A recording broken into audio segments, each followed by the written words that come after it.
Where'd you disappear to? Today is the day that we put Mathis on the NFL map. A long shot from the depths of the unknown to being drafted by an NFL team. All the eyes on you. What's to stop you from hightailing again? Let me ask you something. Why are you here? Because football's my life. My father used to say, when the world knocks you down, get back up again. Wade is miles behind. Longshot, you're gonna get hit today. You're not the only one trying to get drafted. No, man, forget you! This time around. Devin Wade at the line for the final play of the game. It's the biggest moment of your life. Let's go out there and prove to the world that we belong.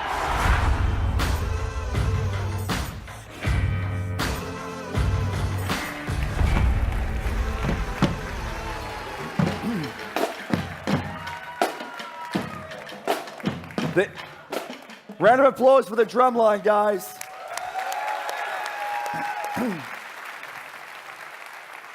That's Madden like you've never seen it. And I might be biased, but I'm pretty sure that's the most innovative Madden we've done in well over a decade. Welcome to EA Play 2017, coming to you from the Hollywood Palladium. This is our second year at EA Play. Last year we went out on a limb. We tried to do something a little different with a view to changing the way you interact with products before they launch. We wanted to do something that put the games in your hands earlier, and it showed us how much further we can go. As you can see, we've built a creative space here. We're right in the middle of it. This is going to be where it all goes down over the next 3 days, playing, creating, and sharing with the rest of the world.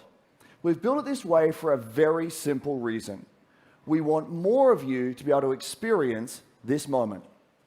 For thousands of you in Hollywood this week, we have hundreds of stations for hands-on gameplay. And for tens of millions of you out there joining online from across the world, you won't hear it just from us. You'll hear it from players, right here. They're here to see new things, to ask questions, to challenge us, to tell us what they like, and especially what they don't. They're going to connect with each other and create content. And of course, they're going to play as many games as they possibly can. So let's set the stage for what we'll do over the next hour and a bit.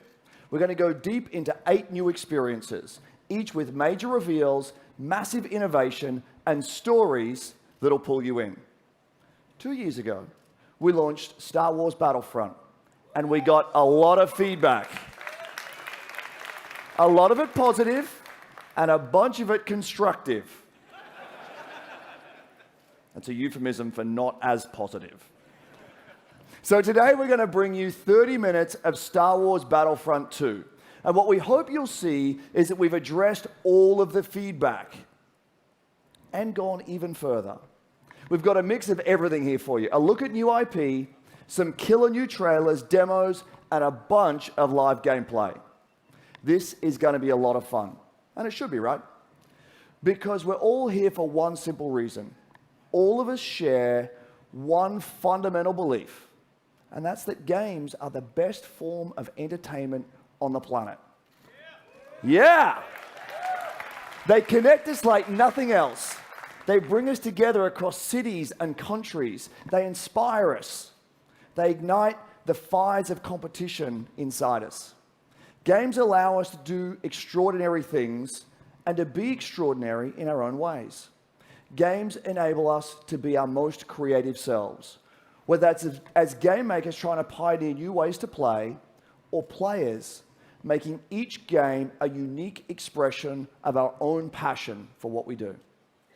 Games put the power of play in our hands, to do with it what we want and to make it our own. So let's celebrate. For the next 3 days, we're here to celebrate play with all of you. And what better place to start than with a game that has taken the world by storm, Battlefield 1. There's more than 20 million Battlefield 1 players out there today, and we've got a lot to share about a revolution that's coming to this great franchise. So let's jump to Battlefield right from the creative heart of EA Play.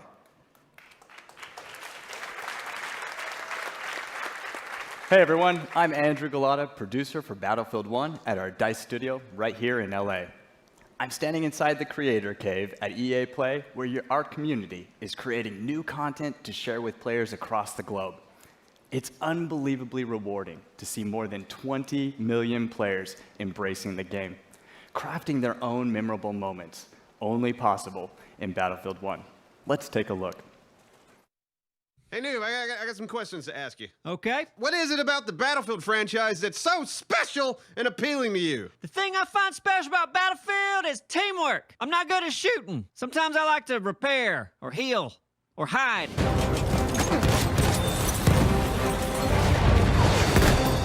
Oh, I just shot an airplane out with the gay bullet! I'm most definitely proud to be a part of the Battlefield community. I've never been a part of any other gaming community where people are just so passionate about their games. Everyone in this community is focusing on making this game as best as it can be and expanding on the experiences that we've already had.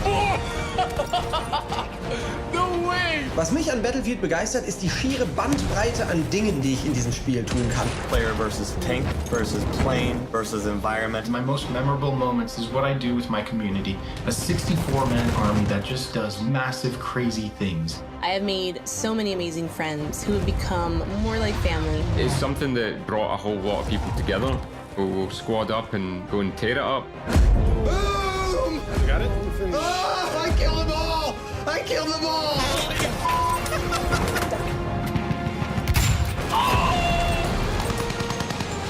Oh, got a roadkill!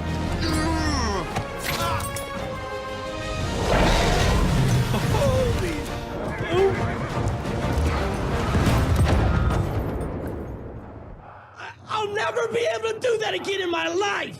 I'll never be able to do that again in my life. Never, ever. That's it. That's as good as it gets. I should just stop playing. I should quit.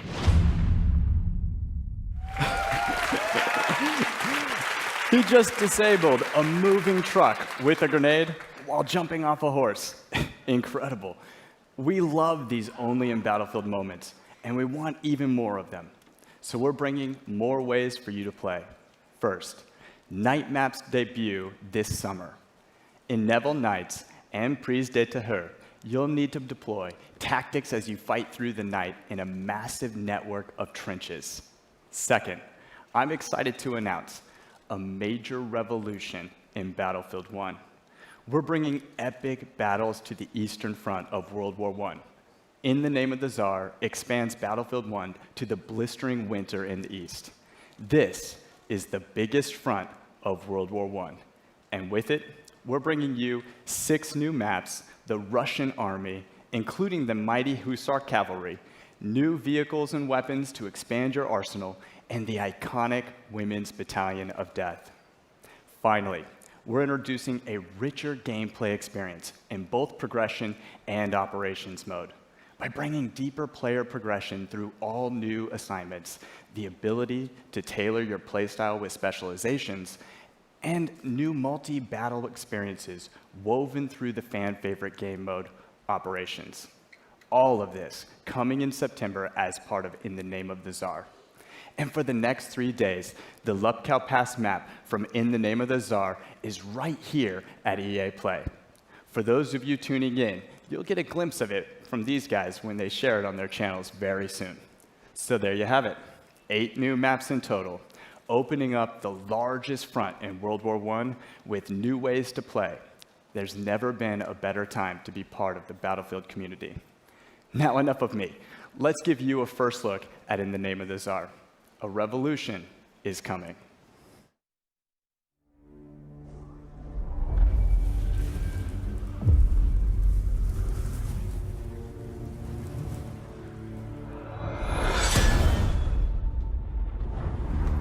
Услышишь гром и вспомнишь обо мне.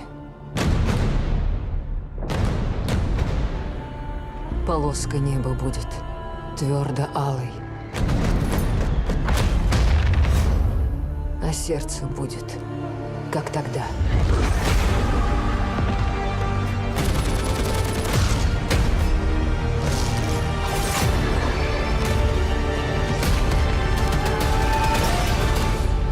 В огне.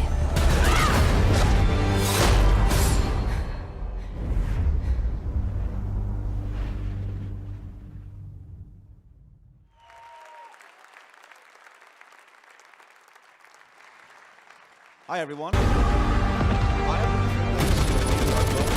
Teams. 6,000 of the most creative people making truly amazing experiences, Opening up the including Battlefield largest 1. front in World War I. Now, this summer is going to be ways huge. to play. So much never new been a content, better time so to much be more part to of the play, Battlefield and so many community. new ways to play. Now enough of me. And there's Let's one more give you thing a we'll bring first to look Battlefield. at In the Name of the Czar. Later this A year, revolution we're going to is give coming. you a new competitive Battlefield experience. We've heard you. You want a smaller, tighter experience focused on team play. You want all-out war built for competition, and you want it accessible to players and to viewers. And it's coming. I can't wait to share more with you guys at Gamescom in August. Now, competition is at the center of EA today, and we've always thought about it a little differently. We believe in making stars of all our players. Well, let me tell you something really cool. Last month, I was watching an amazing competitor, Shells. He made it to the FUT Championship finals in Berlin. 6 months ago, this guy was an unknown. Now he's a worldwide star. And he'll be competing with the best of the FIFA Interactive World Cup finals in August. Now, we want to find more stars, so we're doubling down in competition in ways only EA can. This fall, we're launching the largest FIFA championship ever, with many ways to compete. Hi, everyone. The best FUT players will compete in the FIFA Ultimate Team Champions Cups. 6,000 in our official football league making truly amazing experiences opening your favorite battle of the world. So this guy was now he's a worldwide star. And he'll be competing with the best. We'll have much more to share, including our Madden plans later this summer. As developers, your passion is what fuels us. Your stories inspire us, and competition like nothing else brings them to life. Magnificent goal! If anything happens in this tournament, at least he has that. This is my first time. My first time. This is my first time competing. I just thought maybe this is something I could do. So many good players. I want to beat them just like they want to beat me. Oh, wow. I just don't understand how people think I'm the underdog. That is confidence right there. This is the highest level that you can play. There is a real thin line between success and failure. How nervous are you right now? It's going to be a really tough game. I'm never going to lose ever in my life. Wide open! He's just a person you can hate. He is an absolute beast. Loves it up to Thomas! I wonder if we're going to see a handshake. Nope, not going to see it. He's come up in second place time and time again. And we have a game! Rocky scored it! Now's the time to stand up. Skidmore is moving on! This is what competitive gaming's all about. Oh, my word! We're about to crown a new king. There it is! It's Rocky that is your champion! And Michael Skidmore is your Madden 17 champ. He's come out of nowhere. Were you ever in doubt in that game? I was in doubt the whole time. These guys are going through something special right now. Ladies and gentlemen, sitting on your couch, this could be you.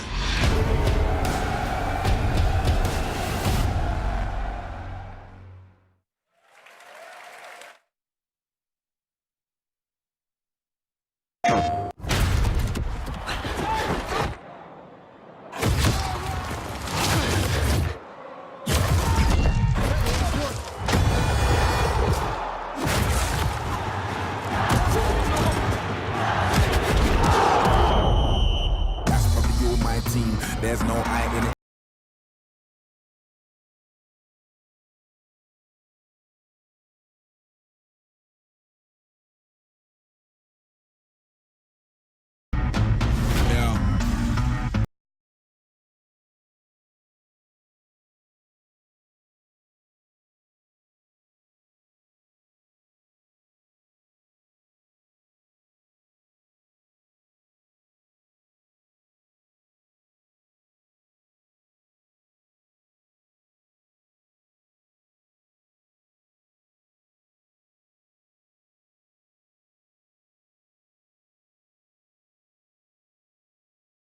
So if you got no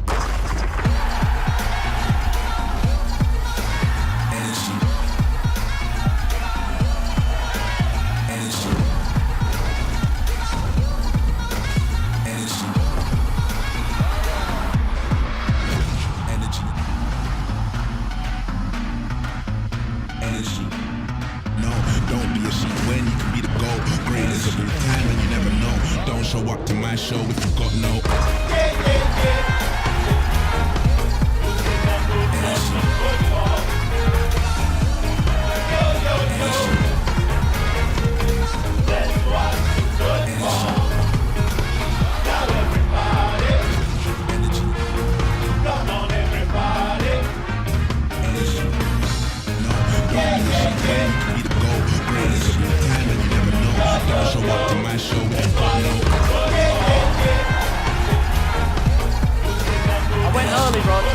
early, ladies and gentlemen, we are the Raiders. That's 1-1. I'm Dave O'Wayler. We are delighted to be here. Oh, we really are. Some of you will know us as the hosts of one of the top 3 most popular football shows. Everything produced in the somehow we need to convince world leaders like Ronaldo to become forefront about the fit. We've tricked them all, Davo. Yep. I went early, Ross. I went early. Ladies and gentlemen, we are the Raiders around the world. They all tell Dave O'Wayler. We are delighted to be here. Oh, we really are. Some of you will know us as the hosts of one of the top 3 most popular football shows. Everything together. Ross, look at this. Look at how the world actually comes to life now. We've a single player personality. Differentiating the fit. We've tricked them all, Davo. Yep. I went early, Ross. I went early. They felt with detail. Raiders around the world. They all tell Dave O'Wayler. We are delighted to be here. Oh, we really are. Some of you will know us as the hosts of one of the top 3 most popular football shows. Everything together. Ross, look at this. Look at how the world actually comes to life now. We've a single player personality. Differentiating the fit. We've tricked them all, Davo. Yep. I went early, Ross. I went early. They felt with detail. Raiders around the world. They all tell Dave O'Wayler. We are delighted to be here. Oh, we really are. Some of you will know us as the hosts of one of the top 3 most popular football shows. Everything together. Ross, look at this. Look at how the world actually comes to life now. We've a single player personality. Differentiating the fit. We've tricked them all, Davo. Yep. I went early, Ross. I went early. They felt with detail. Raiders around the world. They all tell Dave O'Wayler. We are delighted to be here. Oh, we really are. Some of you will know us as the hosts of one of the top 3 most popular football shows. Everything together. Ross, look at this. Look at how the world actually comes to life now. We've a single player personality. Differentiating the fit. We've tricked them all, Davo. Yep. I went early, Ross. I went early. They felt with detail. Raiders around the world. They all tell Dave O'Wayler. We are delighted to be here. Oh, we really are. Some of you will know us as the hosts of one of the top 3 most popular football shows. Everything together. Ross, look at this. Look at how the world actually comes to life now. We've a single player personality. Differentiating the fit. We've tricked them all, Davo. Yep. I went early, Ross. I went early. They felt with detail. Raiders around the world. They all tell Dave O'Wayler. We are delighted to be here. Oh, we really are. Some of you will know us as the hosts of one of the top 3 most popular football shows. Everything together. Ross, look at this. Look at how the world actually comes to life now. We've a single player personality. Differentiating the fit. We've tricked them all, Davo. Yep. I went early, Ross. I went early. They felt with detail. Raiders around the world. They all tell Dave O'Wayler. We are delighted to be here. Oh, we really are. Some of you will know us as the hosts of one of the top 3 most popular football shows. Everything together. Ross, look at this. Look at how the world actually comes to life now. We've a single player personality. Differentiating the fit. We've tricked them all, Davo. Yep. I went early, Ross. I went early. They felt with detail. Raiders around the world. They all tell Dave O'Wayler. We are delighted to be here. Oh, we really are. Some of you will know us as the hosts of one of the top 3 most popular football shows. Everything together. Ross, look at this. Look at how the world actually comes to life now. We've a single player personality. Differentiating the fit. We've tricked them all, Davo. Yep. I went early, Ross. I went early. They felt with detail. Raiders around the world. They all tell Dave O'Wayler. We are delighted to be here. Oh, we really are. Some of you will know us as the hosts of one of the top. Everything together. Ross, look at this. Look at how the world actually comes to life now. We've a single player personality. Differentiating the fit. We've tricked them all, Davo. Yep. I went early, Ross. I went early. They felt with detail. Raiders around the world. They all tell Dave O'Wayler. We are delighted to be here. Oh, we really are. Some of you will know us as the hosts of one of the top. Everything together. Ross, look at this. Look at how the world actually comes to life now. FIFA 84 player personality. Differentiate the we tricked them all, baby. That went early, Ross. They felt with detail. Around the world, they are delighted. We really are. Some of you will know us as the hosts of one of the top. Together. Ross, look at this. Look at how the world nation is alive now. FIFA 84 player personality. Differentiate the we tricked them all, baby. That went early, Ross. They felt with detail.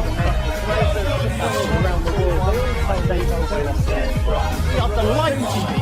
We really are. Some of you will know us as the hosts of one of the top. Together. Ross, look at this. Look at how the world nation is alive now. FIFA 84 player personality. Differentiate the we tricked them all, baby. That went early, Ross. They felt with detail. They started the game. You're driving across cities, mountains, deserts, and canyons in the most diverse open world ever made for a Need for Speed game. There's a lot of great new elements in this game, but also obviously a lot of fundamentals like customization. We go way deeper when it comes to visual and performance customizations, as well as introducing something on top of that, something we call derelicts, which are abandoned classic cars that you transform from scrap to stock to supercars. Speaking of customization, my homie Nick, AR12 Gaming, he looks like he's customizing a classic Beetle. He's going to be doing a lot more of this customization and gameplay at 1:30 on the stream if you want to come back. But enough talking about it, I'm trying to see it. Yeah, we're absolutely very excited to show you the first, one of the blockbusters from Need for Speed Payback, called the Highway Heist, that shows that intense action driving experience. So let's turn around and take a look.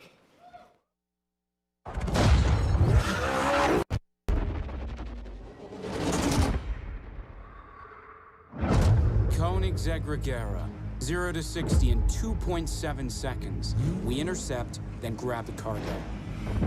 It'll be part of a convoy. What are you thinking? Quick hit and run. Get me close to the truck and I'll take care of the rest.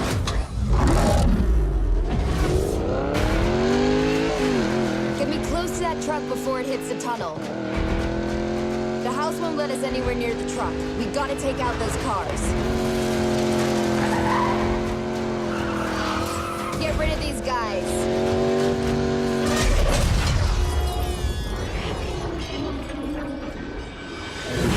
That's what I'm talking about. Let's get that truck.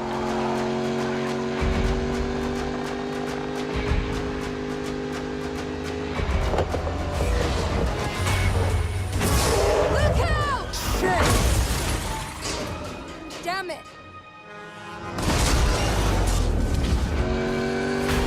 What the hell? This guy's out of his mind. There's something much bigger going on here. What's the play? Forget the tunnel. We get him before he reaches the city.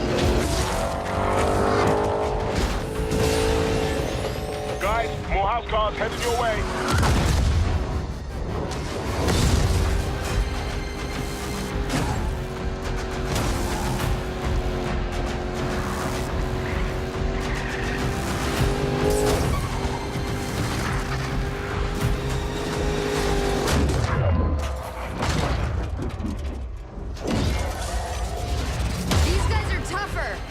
Tanks is what they are. They're going down either way.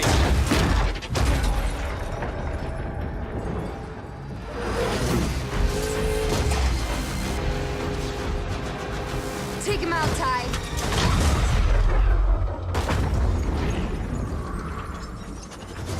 Guys, city's coming up fast. Jess, I've got a really bad idea. Mac? Ladder on the side. You can get up on his right. It's now or never, Jess. Do it. Keep it steady! Jump!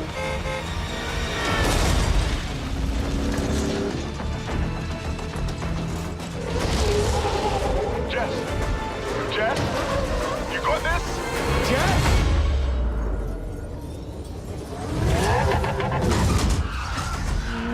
I got this. That's what I'm talking Good job, team. Let's take this baby home. Let's see what she can do.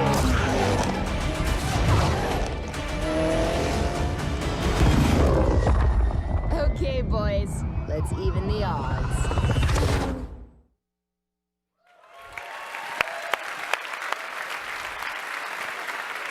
I can assure you that plays as well as it looks. Last year at EA Play, we unveiled EA Originals. The program was something we created to support small, independent studios, to help bring experiences that are unique, gorgeous, innovative, and memorable to the world.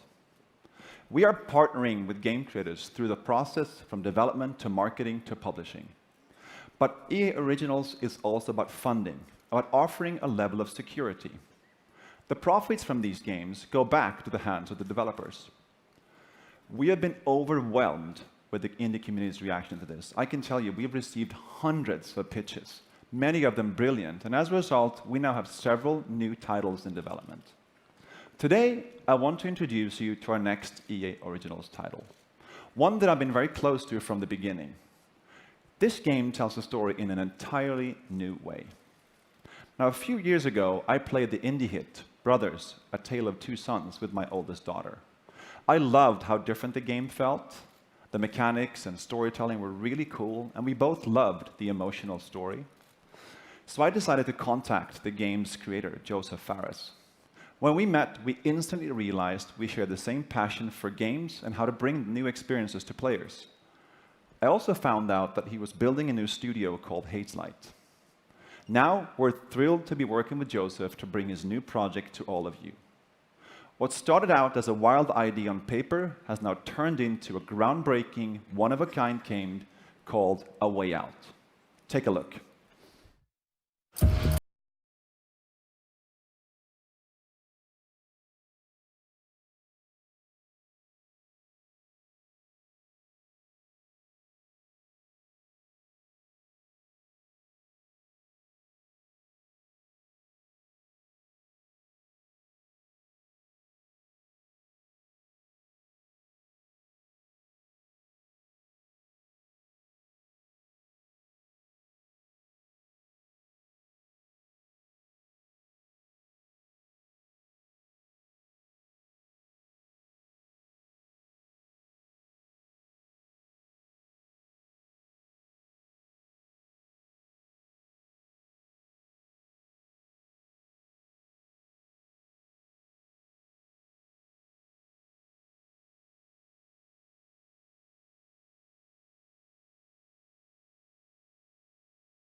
Come on, Leo!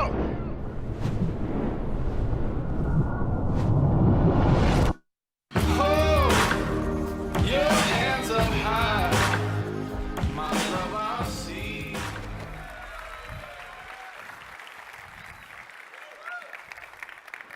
Hey, my name is Joseph Fares, and I'm the writer-director of A Way Out. I'm so excited to be here and show you the game. So, after I finished Brothers, I wanted to make another game that pushed the boundaries on how to tell stories without compromising on gameplay.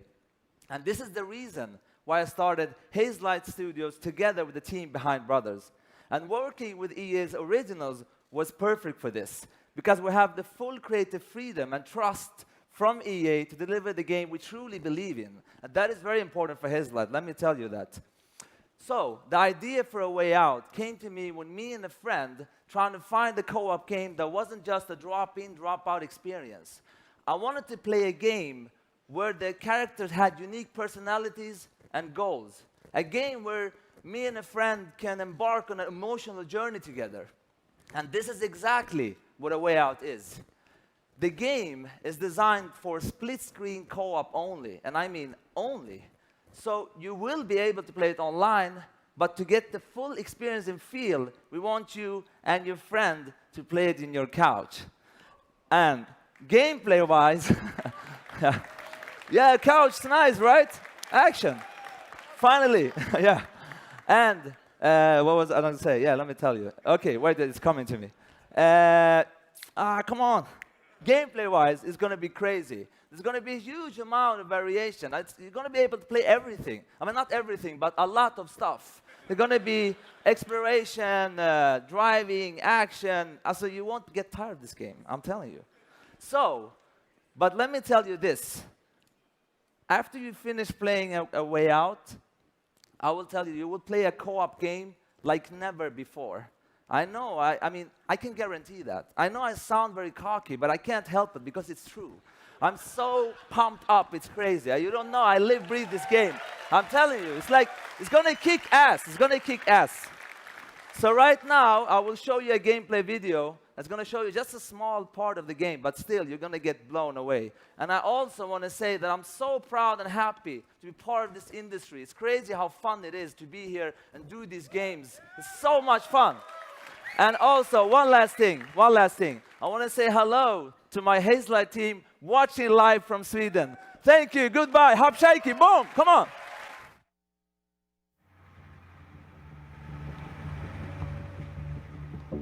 A Way Out is a story-driven co-op game. It is designed, played, and experienced only in split-screen co-op, which means you have to play the game with a friend, either online or on your couch. The game starts in a prison. You play as Vincent and Leo. You and a friend will get to know your characters and unfold their story together. You don't know anything about me, man. Maybe not. But Harvey killed someone very close to me. With or without you, I'm going after him. Let me show you some of the scenarios in the game. On the right side, you see Leo was already in prison. On the left, you see Vincent, who just arrived. Now if you look to the right again, you can see that Leo can be controlled, while Vincent is in a cutscene. Here is another one. Vincent and Leo are now in the laundry room. Your goal is to smuggle sheets using a laundry cart. You can approach the scenario in different ways. Either get the cart with Vincent. No, I got a good pack right here. I think it's got your name on it. It's broken. I don't know. Or with Leo. Get over here, you idiot! Yeah, but I think those two guys are just about to fight. What the? What? Who's him? In A Way Out, you will experience something new all the time. Everything you do in the game is unique for that scene. We want you and your friend to be focused and engaged throughout the entire story. But let me tell you, this is just the beginning of what you will be experiencing in A Way Out.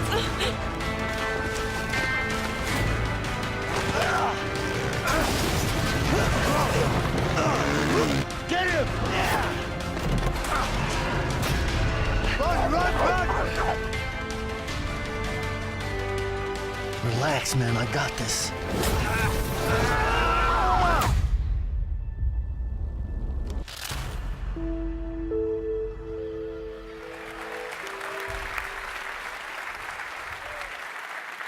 I know, me again.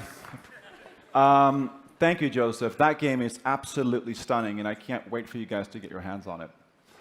Now let's switch gears for just a minute. It's great to be here showing you the games you'll play this year. But at the same time, we are inspired to look farther ahead. Creative ideas combined with new technologies become an unstoppable force. We have teams today taking technologies that are changing the world and using them to change the way we play.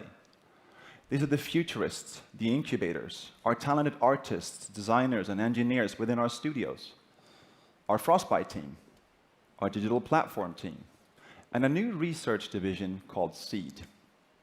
What motivates me every day is the responsibility we have to push our industry forward.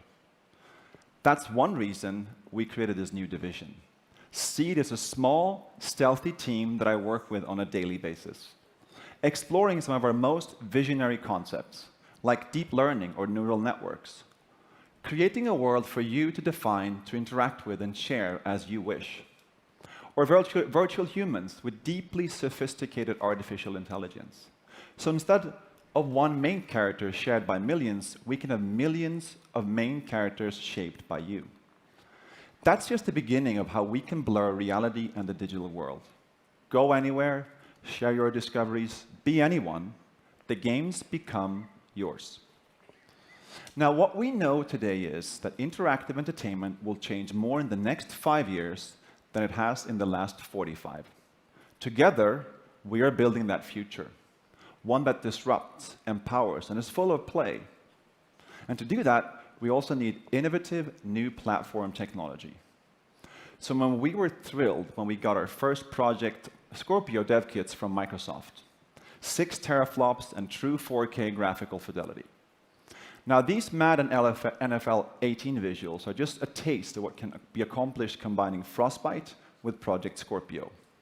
And already, we are creating the most detailed, high-resolution environments you've ever seen on a console. Madden looks absolutely stunning, but as game makers, awesome graphics and effects are just the beginning. The game has to feel amazing as well. Project Scorpio is a powerful platform, and it's coming at the right time. Now, I have one more thing before I go. New IP is one of the purest forms of innovation in our industry. A brand new idea combined with the latest tech and a vision for something extraordinary. The next game will push every boundary for you. It is vast, dangerous, beautiful, and unexpected. So this is just the first tease that we're showing you today. Then we will have so much more in the Microsoft press conference tomorrow, so don't miss that. But for now, here's the first glimpse of our brand new IP from BioWare.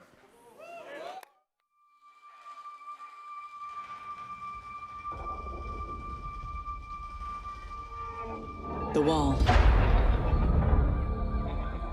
It's our armor. It protects us from what lies beyond.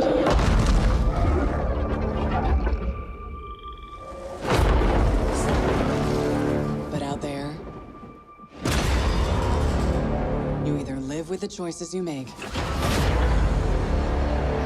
or die trying to change them.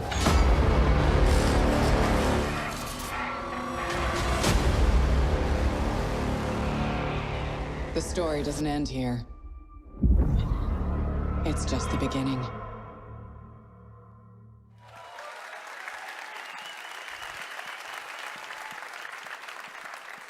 Hey everybody, I'm Sean O'Brien, and I'm here today to share the latest about NBA Live 18 with you. But instead of talking about it, I'd like to show you. We've spent the last 2 years completely overhauling virtually every aspect of gameplay. Now we're going to go outside to a hands-on station out in FanFest so you can check out some of those improvements. And then we're going to come back in here and give you more details about how NBA Live 18 introduces an entirely new way to play a basketball game. We call it the One. Gibbs, Connor, over to you. Thank you, Sean. You look fantastic every single time I see you. We are here out at FanFest, EA Play. I want to see everyone on social. Use that hashtag EA Play. Tell me what games you're excited to see. I am telling you right now, I am excited to see a first look at NBA Live 18, and no one better in the business than my guy right here, creative director Connor Dugan. Connor, let's take first look, NBA Live 18. Yeah, what's up? I mean, I'm super excited that people finally get their hands on NBA Live. We're going to take a look at a replay we just got. Q and I were playing. I'm controlling LeBron. Q's controlling KD. Let's take a look. Get all these angles in here. I want to see the sweat. All right, so what we're looking at here is I'm using my right stick dribble control. I'm performing any combination of moves I want. So I can go behind the back, between the legs, and now I'm trying to attack the basket. But KD, or Q, cuts me off with a flick of his left stick, and then I try to go back at him again. This time I'm gonna go middle, but Q's late. He doesn't hit his left stick, he misses a timing window, and now I have an open lane to the hoop. So we see Zaza coming over. Tell me he finishes strong. Tell me he finishes strong. I use my right stick to finish with the left hand, as you can see here, right over top of Zaza, finish in the lane, and then there we have it. LeBron's looking like LeBron. Nice tight shot. Classic LeBron, baby. That's what it's all about right there. I appreciate this first look at NBA Live 18. Sean, back to you. Thanks, fellas. Thank you. We're excited for all of you to get your hands on NBA Live 18. And everyone will have an opportunity to do so through a free demo coming in August. Now, this demo will give everyone the chance to start the One and be introduced to this new basketball world.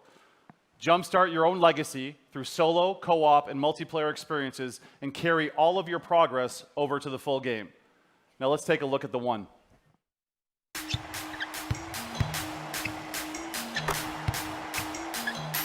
NBA Live 18 is an all-new way to pursue your legacy.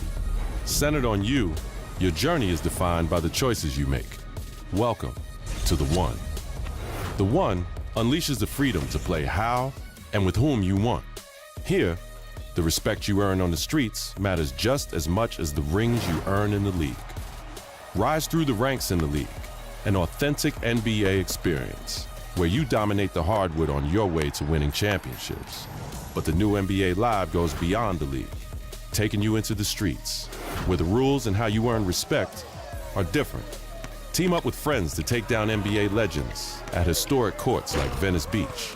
Throughout your journey, your on-court performance leads to increased skills and new gear as your hype builds in both the streets and the league, from Venice to Rucker Park and everywhere in between.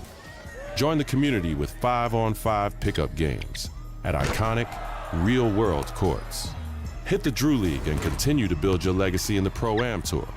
Earn the right to go head-to-head with the very best and show off your signature style.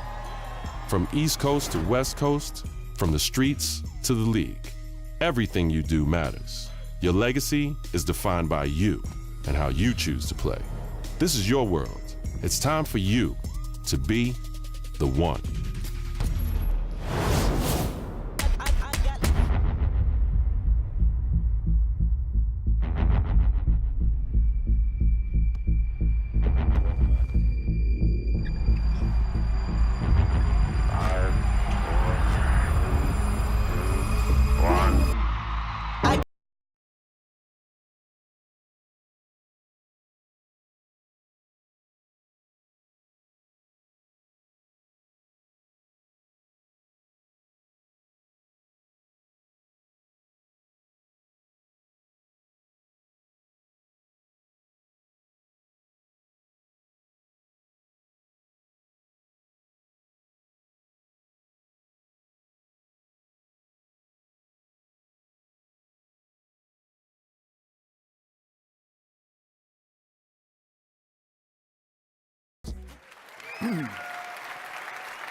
Thanks, guys. And thanks to all of the teams here sharing games today. And a special thanks to Joseph and Hazelight. How about that for some passion? Now, we've got a massive finale coming up here in just a moment. 30 minutes of pure, unadulterated Star Wars. But before we get there, I wanted to pause for just a moment. Last week, we did something pretty amazing together. We held our annual EA Play to Give campaign, celebrating the importance of inclusion and play in our communities and in life. We partnered with 3 outstanding charities, the United Nations He for She, and anti-bullying organizations, the Pacer Center and Ditch the Label. Okay. We donated $1 million to these 3 great organizations in support of building a more inclusive world. And here's where play comes in. All of you, our millions of players out there, joined us in support of inclusion. You came out in play in 9 in-game challenges. And by coming together, we are showing the world what a positive force that games can be. And to thank you for that, we're opening ways for you to play a bunch of great games for free. Starting today for the rest of the week, Origin Access, as well as the Vault-in EA Access, are free. For PlayStation 4 players, we'll also have a bunch of free trials running all week. We're talking FIFA, Madden, PvZ Garden Warfare 2, Star Wars Battlefront, and much more. So jump in, bring your friends, have fun with some great games this week while you're getting ready and excited for what's to come. Now, without further ado, we bring you Star Wars Battlefront 2.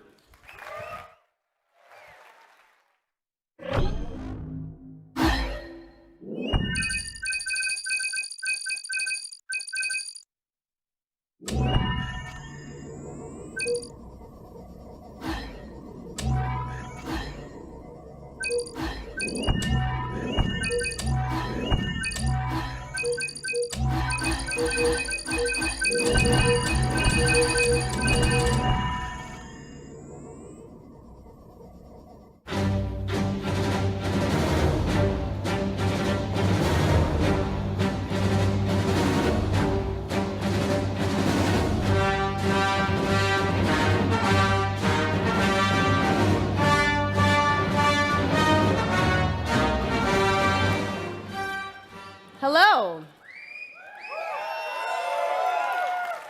I'm Janina Gavankar, and I play Commander Iden Versio, leader of the Inferno Squad in Star Wars Battlefront 2.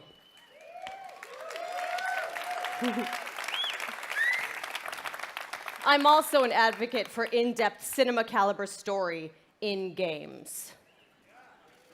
That tweet from John Boyega was like the tweet heard around the world. It spoke for all of us.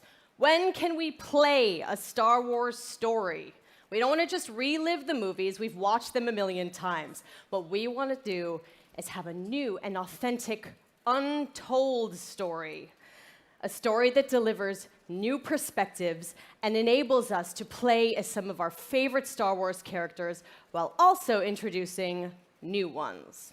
And just like Rogue One tells an essential Star Wars story ahead of A New Hope, Star Wars Battlefront 2 will tell a new Star Wars story that helps bridge the gap between Return of the Jedi and The Force Awakens.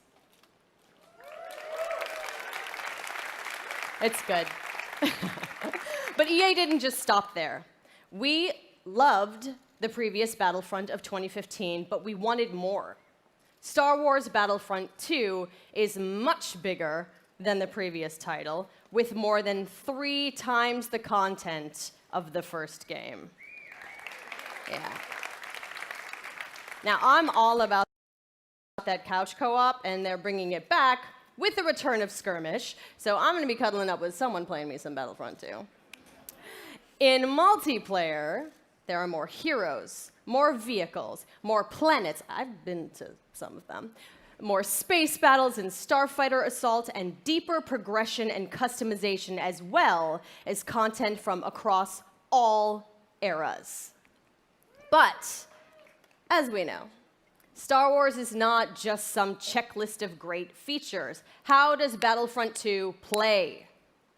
The team at DICE in Stockholm has some of the most talented multiplayer designers in the world, and they've been working with the EA Game Changers to make sure Star Wars Battlefront 2 has the multiplayer we're all looking for. These Game Changers, they basically get like tapped on the shoulder because they're the best Battlefront players in the world, and then they get secretly flown out to Stockholm. As long as they provide valuable feedback, they get an early look at the game. Sounds like an awesome program, and if I didn't suck at multiplayer, maybe I'd get an invite. That's true. So let's hear more from them about their time at DICE.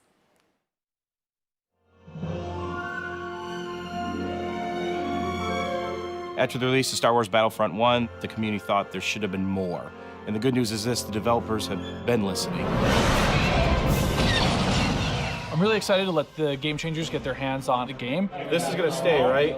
Sorry? The clean UI look is going to stay? There's still time to change something if it's not working.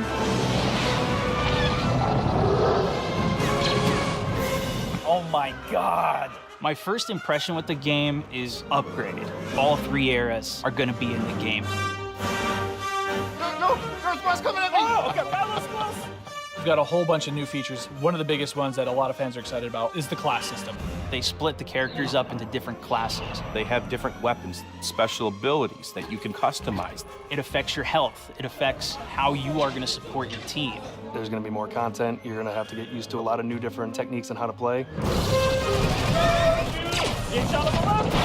The gunplay and the weapons have completely been redone compared to the first Battlefront. Now there is a lengthened skill gap in it. It feels a lot better and go, oh, okay, this gun feels kind of more real, less floaty. Which is your favorite hero so far? We're introducing a system called Battle Points, which will allow you to become not only heroes, but other things on the battlefield.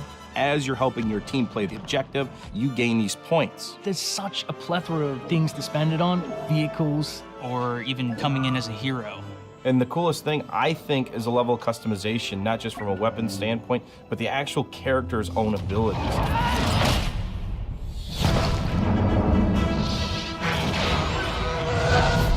Collaborating with the Game Changers is always a really great working environment when you're trying to figure things out. I mean, to know that you're giving key feedback to make it a better experience for everybody, it's like putting your footprint out there and saying, look, I'm part of this. All right, is everyone in position? Yeah. Ready? Everyone ready? So I'm going to participate in making the trailer. It's a whole different level of fantasy. All right, recording. So 3, 2, 1.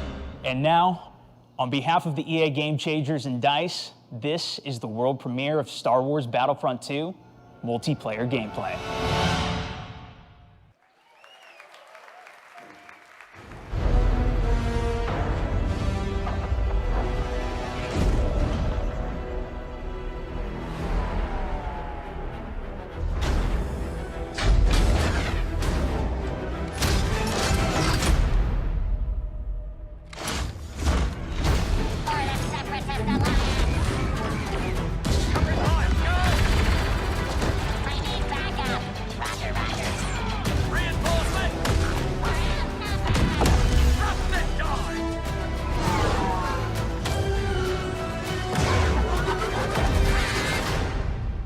Sector is clear.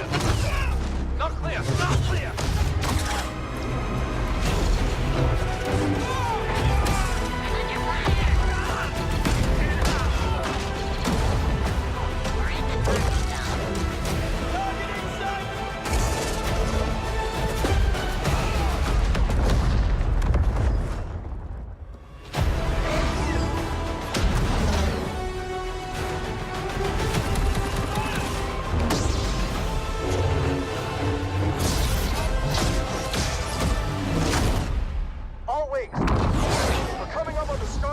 But we need to clear that escort. Let's give him everything we got.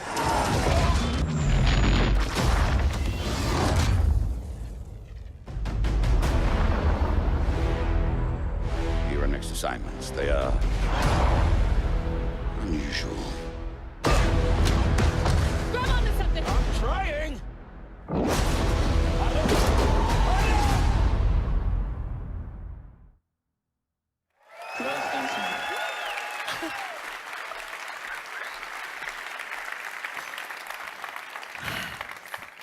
Yoda, Darth Maul, Wookiees, Kylo Ren versus Rey. I watched that thing like 20 times backstage with my mom before this even started. My mom's here, yes, it's a big day for me, I'm sorry. So,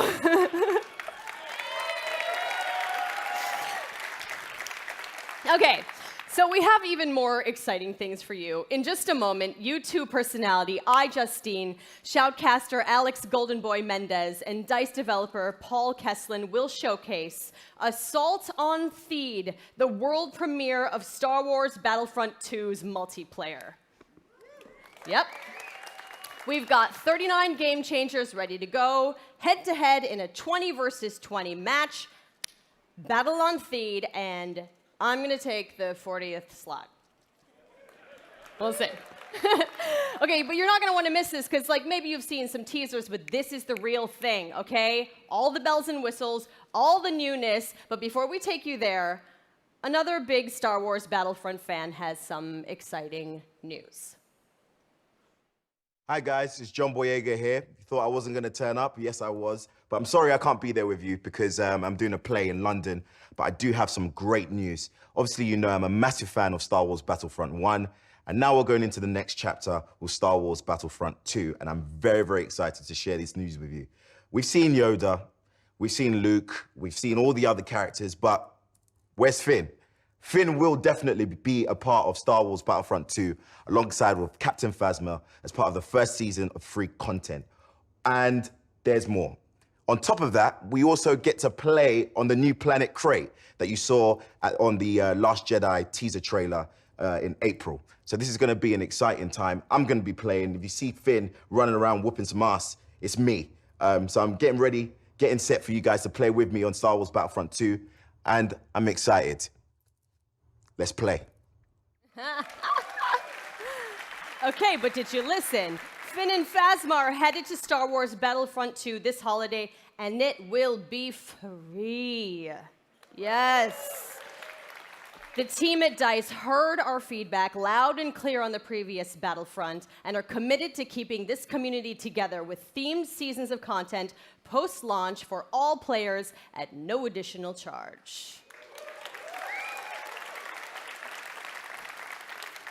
So, the first season, inspired by Star Wars The Last Jedi, is only the beginning of the additional content coming to this game. All post-launch heroes, maps, weapons, and vehicles will be free for everyone who owns Star Wars Battlefront 2.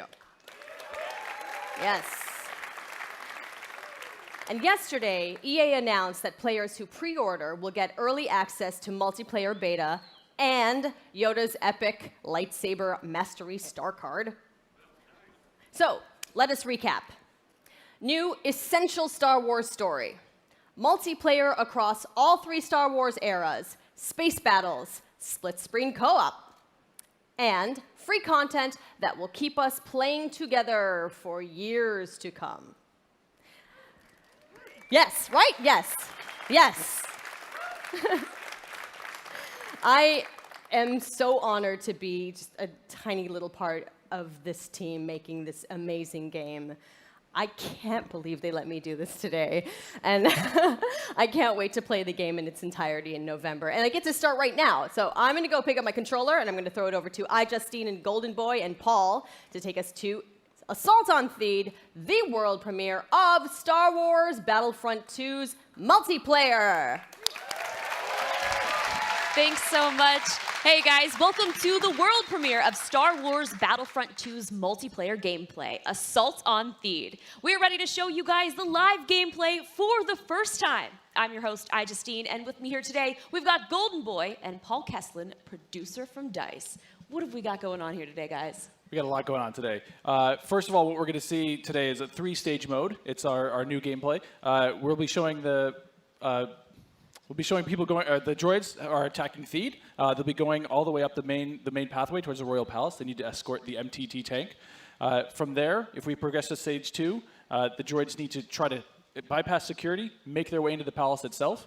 If they're successful, they'll be able to take on the throne room, and there the droids will ideally try to capture that from the clone army.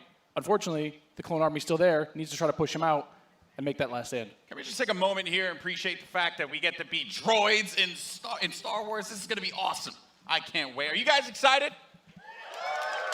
Man, you guys got to come alive over here because we're going to see some great gameplay. We have some great game changers who are going to be competing here. And I use competing as a term because these guys are holding nothing back, Justine. Yeah, no, it's been super exciting, and we got a chance to play yesterday, and it's just really fun to sort of get into this environment. You know, it's something that we've seen in the movies, but we're actually in the gameplay, and with somebody here who has actually worked on the game.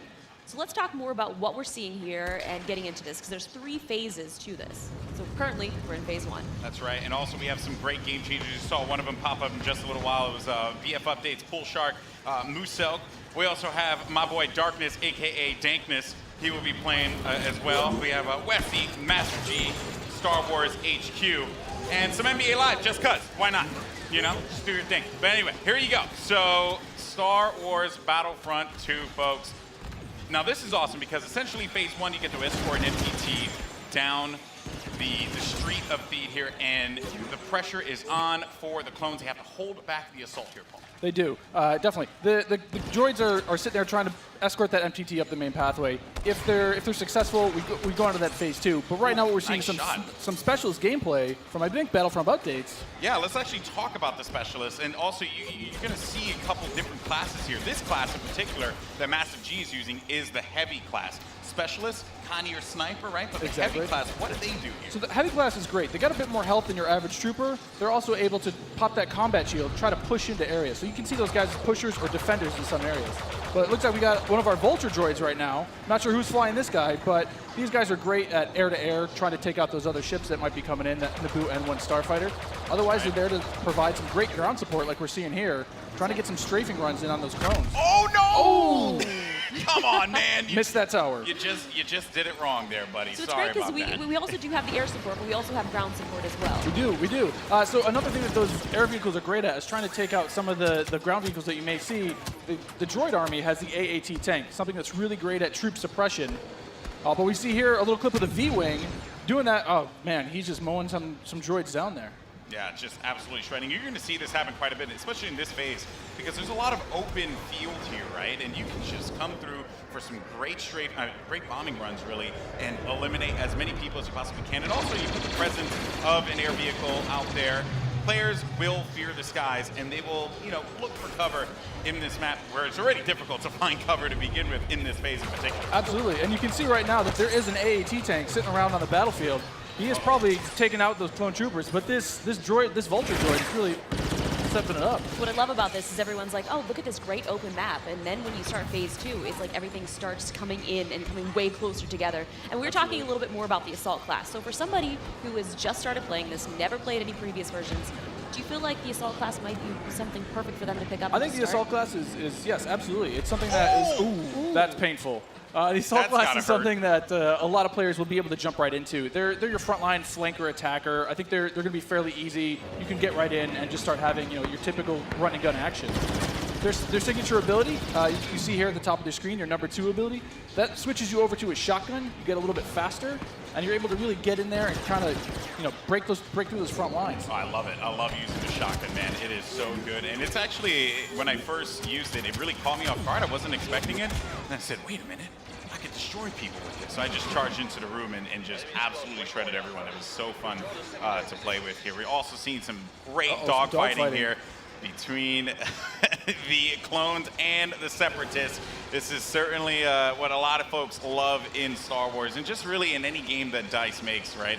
They just always do a good job with the air combat. He's really trying to track him down. This Vulture's not really having much luck. No, yeah, that Vulture cannot shake him. Well, so we got Star Wars HQ here. He's playing the Assault class again, and you saw here he has the signature thermal detonator that he'll be able to kind of suppress some of those guys with as he rushes in. And there are different weapons as well. Like one of the guns that I would oftentimes use was the semi-automatic gun. It fired a lot slower, but you can get some great shots with it. And then there's also this nice compact SMG style blaster that really shreds through people in close range. I was using it a little. We want to give you a little bit more weapon variety this time around. Yeah. Also, some AAT tank action here, and this is doing what it does best. He's suppressing that point, trying to keep those clones out of the way. They're trying to make their way forward as the objective continues to march down. He has to get away from that. He's trying to, I don't know, is he trying to flank the tank? That's not smart. I don't know, man. Maybe he will. Maybe you saw a little combat roll there. Got to give you some escape options in case you get into some hairy action. Uh-oh, we didn't get to see this one before. Finally, we haven't. Some ATRTs, yes. So these are great for taking out those AATs. So these guys are a little quick. They have an ion charge ability. That way they'll be able to do a little bit more extra damage against the tank should they see it. So you can imagine like 3 or 4 of these on the battlefield really rushing around points. Look at this. He's just Can you stop someone out? What can you do with this? You can run someone over if you want. I was actually going to say, could I get shot off of it if I'm on top of it because my body's exposed? That question was answered, instantly. Almost immediately. Yeah, almost immediately. Oh man. So Mr. Muselk here. Look for this guy to be on a tear a little bit later as well. And also, I did want to highlight, we had an officer, as a matter of fact, right in front of Star Wars. We did, HQ one of my there. favorite classes. What is it about the officer that makes it so unique? My Twitch skills aren't where they used to be. I'm a bit slower nowadays, but I'm able to really buff up my class, or buff up my teammates, try to let them get some extra health, let them push through the points faster. And, what happened there? Finally some good dogfighting going in there. Okay, all right. And one starfighter. What's great about some of these starfighters is these are accessed through our new battle point system. So instead of finding a pickup token on the map like we used to in the last game, you're now able to, depending on how well you do, whether you're scoring points via kills, via team play assists, or you're playing the objective like we really want players to do, you're earning points continuously that will allow you to spend those on whether it be a special character, whether it be a vehicle, or even a hero. And the battle points that allows you to unlock all of those things. All of those things, definitely. And also something to look out for too. When we get into phase 2, that's when battle points are really going to play a role there, right? Right now, definitely you see a lot more. It's an open space. You have time for this air combat, there's some vehicle gameplay. But once we get inside, it's going to be a different story. That's right. Things are definitely going to heat up. And what is this happening, right? This is a lock-on just trying to shake him out? Yep. Yeah, they better enjoy their air combat here, because that's not going to be happening for much longer. Oh, Master G is just destroying him. Oh, he got picked off. Nice job. But he was doing what he needed to do, support his team, right? It's that combined arms fire. You want to make sure that somebody's trying to cover you from the air. Oh, boy.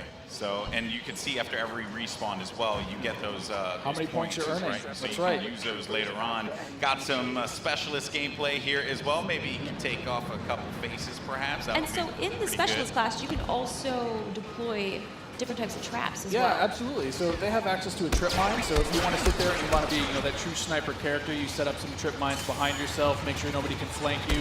But really, you're there to provide some of that cover fire for your troops downrange. And it's especially potent in this area because it is such a big open area. So that specialist will really shine in phase 1. Some more bombing runs here and just absolutely tearing them up. I have to say, man, Musok is killing it in this world. Again, he's doing great. Oh, and we see there one of the officer classes right next to one of the clones. Officer, fantastic for pushing, right? You want to be able to push the objective. Definitely. Support your team. Like, if you are playing with your buddies, you want to be able to have at least one officer available because he keeps you going in the fight. At least. I mean, they really help push, when those heavies are trying to drive towards a point, you got your officers behind you, giving you some extra health, making sure that you're still able to complete that push. Or on the opposite side, if you're one of the droids and you really need to lock down a point, the officers have access to a turret that they can place on the ground and, give a little bit more fire support for that area. I'm trying to see if Massive G here is, he's really focused on the bombing runs, right? He's not trying to go into combat with Musok, who's up there. There's Darkness 429. Just shredding everyone up here. Maybe he can get a couple kills in the corner. He just went into siege mode? Yeah, this is happening. Oh, yeah, so tell us about the siege mode. Sure, so how does this play out? In siege mode, for a limited time, you're able to just blow up just some huge area effect shots. You lock down your position, but you're able to have a lot more firepower. We also just saw the B2 Super Battle Droid there as well. That's something you can get Another with one of my battle points favorites. as well. Another one of my favorites. Yeah, and you can grab those guys via the battle point system. Those guys, great at pushing points again. They have high health, a lot of rapid fire. Oh! Here we go. Oh, there it is. And this big explosion indicates phase 1 is over. Now we start phase 2. And this is when the action really begins to pick up here because it gets really tight inside of that building and players need to be mindful of that and look for this B2 to just shred through everyone, especially with that cooling ability that he has, to be able to keep him just constantly shooting in the fight. He's gonna make a huge difference here as the fight moves inside. I mean, there's gonna be narrow pathways. He's gonna be able to just shred as soon as anybody gets in his way because it's those narrow corridors. It's gonna be trouble. And just waiting for the prime opportunity to push up here. Players falling. Got White Boy there. And there. Oh, here we go. This is some Darth Maul action. Here we go, folks. This Darth is where Maul. it starts to get interesting. This is gets scary. Darth Maul will excel in phase 2 and phase 3 as you're inside. I mean, he's a great mobile attacker. He's going to sit there with his such lightsaber. close quarters too, so he's absolutely perfect for that. Absolutely. I mean, some of his abilities you can see here. He's got that spin attack. He's able to just rush in and out of combat and just take guys out in the process. It was funny. I was talking to Musok earlier, and he was using Darth Maul, and he was saying how there's Boba Fett as well. But he was talking about how he wishes Darth Maul could reflect. I was like, if he could reflect, he'd be too strong. He'd be way too strong. There this goes is a good Boba. flank. That was a good flank by Boba Fett and Maul. Just shredded the clone army, unfortunately. So what role does Boba Fett fill in this battle? Boba Fett is definitely a hunter-killer. So if the clone army is able to get some of their heroes in play, like this is where Boba Fett will really shine. Is with that jetpack of his, he's able to kind of float above the battlefield, fire off some rockets, and really just take out an individual target. And so what difference does he have from the last game? From the last game, we've given him a bit new tricks. He's got a new concussion rocket that will really disorient players completely. But he also has this rocket barrage instead of just one rocket. He's able to really just lay down some suppressive fire. Nice. Also, one thing to keep in mind, we saw the B2, here we go, but on the clone side, there are specialist, characters that you can pick up as well. We haven't seen much of it yet, but that would be the clone jump trooper. That's right. Very different from the standard like assault class or heavy class. It has the jump jets that you love from Battlefront, the original. That's right. Brought back here, but now focused on the central class. Exactly. Yeah, we're back to Boba Fett here with the Look at rocket that. jumps there. He's shredding through. He will just lay down so much firepower. It's intense. Oh, they got him goes though. Down.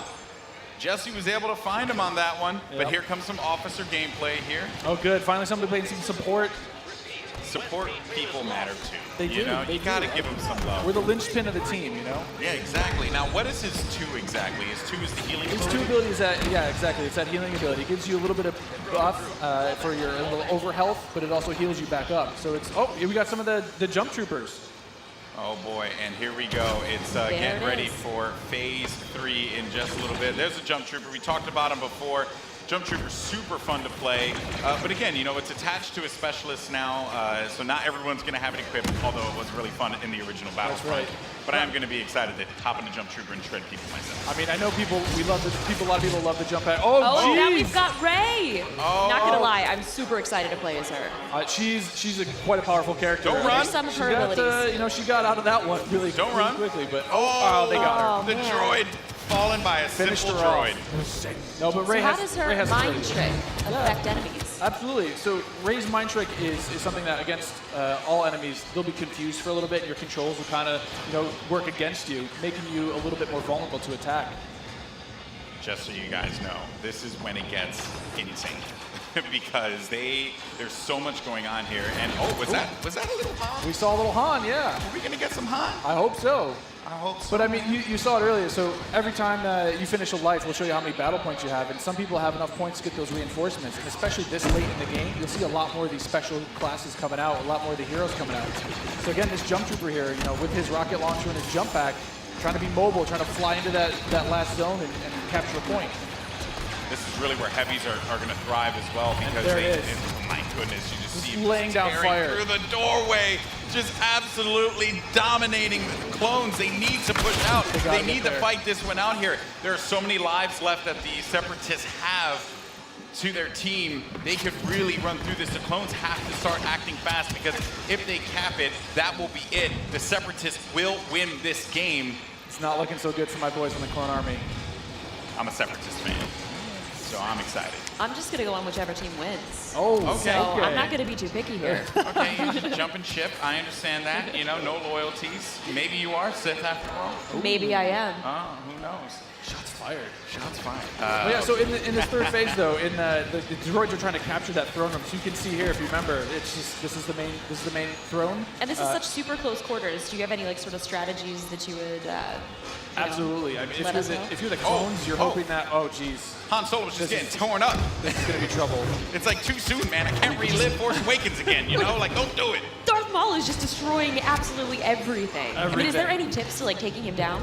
I mean, you want to try to combined arms fire. Oh. The tip is blasters. Run away. Maybe run away. Run away and just shoot the crap out of Darth Maul. Oh man, he was our MVP. Look at that. Nice stuff. Moose congratulations. Destroying. 36 kills he ended up picking up My there, goodness. Man. My goodness. Well, guys, that was it. What did you guys think? Intense. Not bad. I'm lying. It was freaking awesome. I love it. It's so good. It's like, I love the class-based gameplay personally, because again, you can really get your squad, your friends to get together and say like, hey, I want to, run the officer, and we're running through some highlights here. Maybe not was the best highlight. Not the best highlight. Because although maybe it was. Let's take a look at some of these highlights. Actually, I think it's just a crash montage. I think that's what we're going to do at this point. It's just all crashing all the time. I'm down with that. But it was Musak. I mean, he's sitting there, getting as many battle points as he can before his next life. I mean, that's what you want to try to see with those battle point systems. You want to either snowball your points, keep earning them, keep building, getting more and more things. Yeah, that's right. And again, just the game. One thing I do want to compliment the team on, EA and DICE, just the way the game looks. It's so beautiful, especially seeing this part of the Star Wars universe brought to life. The way that you guys really managed to do so. I mean, kudos on that one. Once again, just dropping jaws everywhere. We try. I mean, the team back home is amazing. They do incredible things. I mean, you can see it looks so pretty. Just look at this laser fire. It's intense, and it looks beautiful. It really does look incredible. So good. I was just gushing right now. Like we get it. The game looks good. Definitely. Oh man, well that was awesome. And overall, I mean, I have to say, I can't wait to get my hands on it. I can't wait to coordinate with my friends. And destroy the clone scum. I can't wait for that. Yeah, exactly. Separatists all day. Well, guys, that was so awesome. Now, if you guys are in LA, you can come join us at FanFest this weekend. And if you come down on Monday, we've got a chance for you guys to win a trip to Gamescom in Germany this August. All you have to do is come and play, which is, that's not asking too much. And you have to be the best player of your match, and you guys will be entered to win a trip for 2 to Cologne, Germany, and a full pass to Gamescom. You've been before. Yeah, I've been there plenty times. It's one of the most ridiculous conventions ever if you happen to go. It's insane. It's massive. So you're not, if you don't get the trip, you're going to be really sad. But if you do get the trip, you and a buddy, oh, you're going to have a good time. It's a fun time. Hopefully I'll see you there. Well, if you guys like Star Wars like we do and you guys want to play as your favorite heroes and villains, you guys can download Star Wars Galaxy of Heroes right now on Android or iOS. And you can play as any of the iconic characters that you guys saw today and many more. Paul, I also heard that you're making Battlefront 2 because you've been playing a lot of Galaxy of Heroes. I play a ton of Galaxy of Heroes. I've played that game every day since it launched. I think I've actually spent about $1,000 in that game. You have a problem, I do have a problem. Yeah. But it's just, there's just so much Star Warsy goodness. I can't help it. I got to pick it up. I have to play it. You should try it. Yeah, I know my brother, he's going nuts about it, so I guess I have to make it happen. Yeah, I started playing in December, so around the holidays, that's pretty much all I did. It was great. At Christmas, just all right, away, sorry, just I'm going busy. nuts. Well, thank you guys so much for joining us here. Stay tuned to Battlefront2.com for more about the game, and we'll see you guys soon. Thanks, Paul. Golden Boy, this was incredible. And now I'm going to send it over to Patrick for more.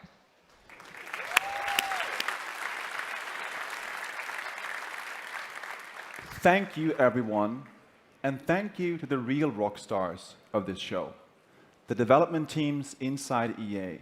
You are truly amazing. Now, we can't wait for more of you to play, and there's more coming. Stay tuned online for a closer look at some of our biggest game.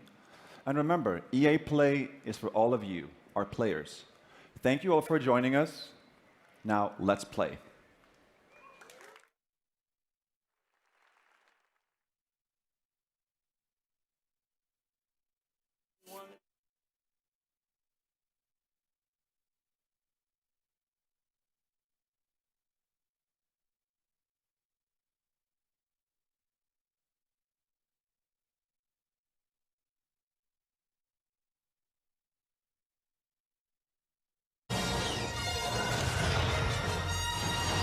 Star Wars Galaxy of Heroes. Download for free today. We're here in Hollywood, California at EA Play. We're here to talk to you today about Star Wars Galaxy of Heroes and a brand new character we have come to the game we teased last week, Grand Admiral Thrawn. Today I'm joined by Cassandra Gomez, Community Manager for Galaxy of Heroes, also known as Cozy Spoon in the community, and Daniel McLaren, Lead Designer on Galaxy of Heroes, also goes by Not Really a Jedi. It's true, I'm not actually a Jedi, but I am excited to be here. But enough pleasantly, it's not pleasantries. I want to get into it. I'm excited with just the Empire rework and the Dark Side Rising. We're bringing it to the culmination of Grand Admiral Thrawn. I want to know more about him.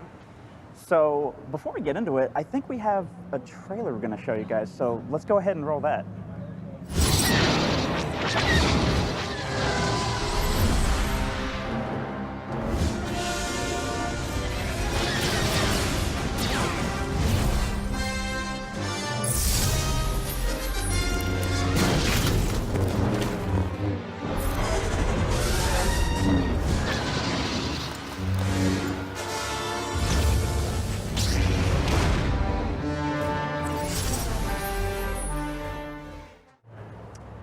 So there he is. You guys have seen him for the first time here at EA Play. So Cassandra, what's the community? Are they excited about Thrawn? Community has been in a Rebel season. They're ready for Empire Dark Side season. And they want to know about Grand Admiral Thrawn. What can you tell us? And most importantly, the community wants to know, how can we wreck faces? And that's awesome because Admiral Thrawn is one of those characters that in the universe, he's incredible. I mean, he's the guy that was unstoppable. He's defeated everybody. He's the only alien allowed in the fleet at this time. So bringing that to design and bringing him in, trying to figure out how we were going to make him, that was the real challenge. So we spent a lot of time figuring out what are the kit design pieces that we need to put together to end up with a guy who was killer in PvP, could do very well in PvE, but ultimately still function as a beast inside raids. So tell me, how is he a beast in raids? And tell me more about this cleanser. I'm hearing rumors of cleansing. Yeah, so he is the first Empire character that brings a cleanse to Empire allies only. So he has the ability to not only cleanse himself, but a targeted ally as well. But he has something that's super unique that we've never done with any character before, and that is that Admiral Thrawn brings a special ability to every Empire-only ally in your team. That ally will now have the ability to cleanse their own debuffs, and in doing so, allow themselves to manipulate their own turn meter. Thrawn then manipulates other people's turn meter, and inside raids, that functionality has changed a little bit. So, for example, he might do a speed down or a speed up on somebody and then later apply ability block buff. Total nerd here, but he then, when you take that into a raid, he says, I no longer do that, but I apply a defense down instead, and it's unresistible. So a lot of functionality we've added to him, made him very strategic. One other thing that's super cool is he has the ability to take his own turn meter, completely get rid of it, apply it to somebody else, and at the same time, messing with their protection. So super strategic, super excited. I'm super excited. He's getting creative out there. Yeah. Almost an artist of war. Yes, totally an artist of war. Yeah, he's incredible. Can We're you very tell us excited. a bit about the event that's coming up? So, you will be able to acquire Grand Admiral Thrawn through our traditional legendary event structure. So you will need to go out, get the Phoenix Squad members, as they are the people that we see in the show with Thrawn. He's their primary protagonist, or I'm sorry, primary antagonist. And Yeah, so, I was about to say, wait. yeah, he's their friend, best friend ever.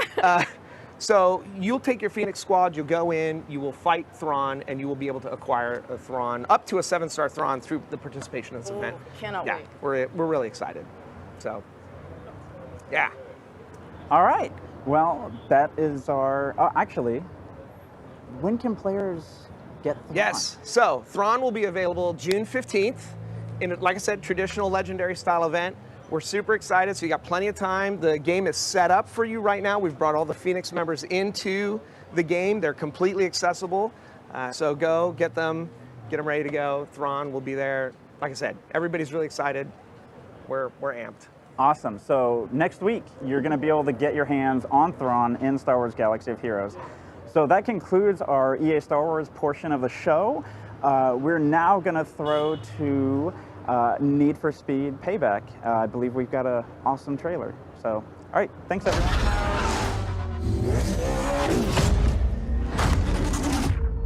We were a crew, and she left us with nothing. We are gonna end this, starting now. Get me close to him, and I'll take care of the rest.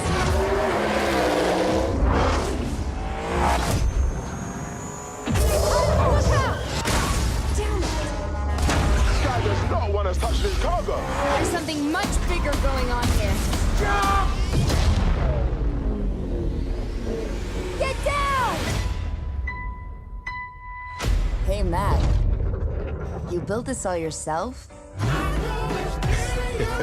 An artist can turn any scrap into a supercar. This crew right here, that's the future. We own these streets, Tyler, and the house always wins. Well, not tonight it didn't.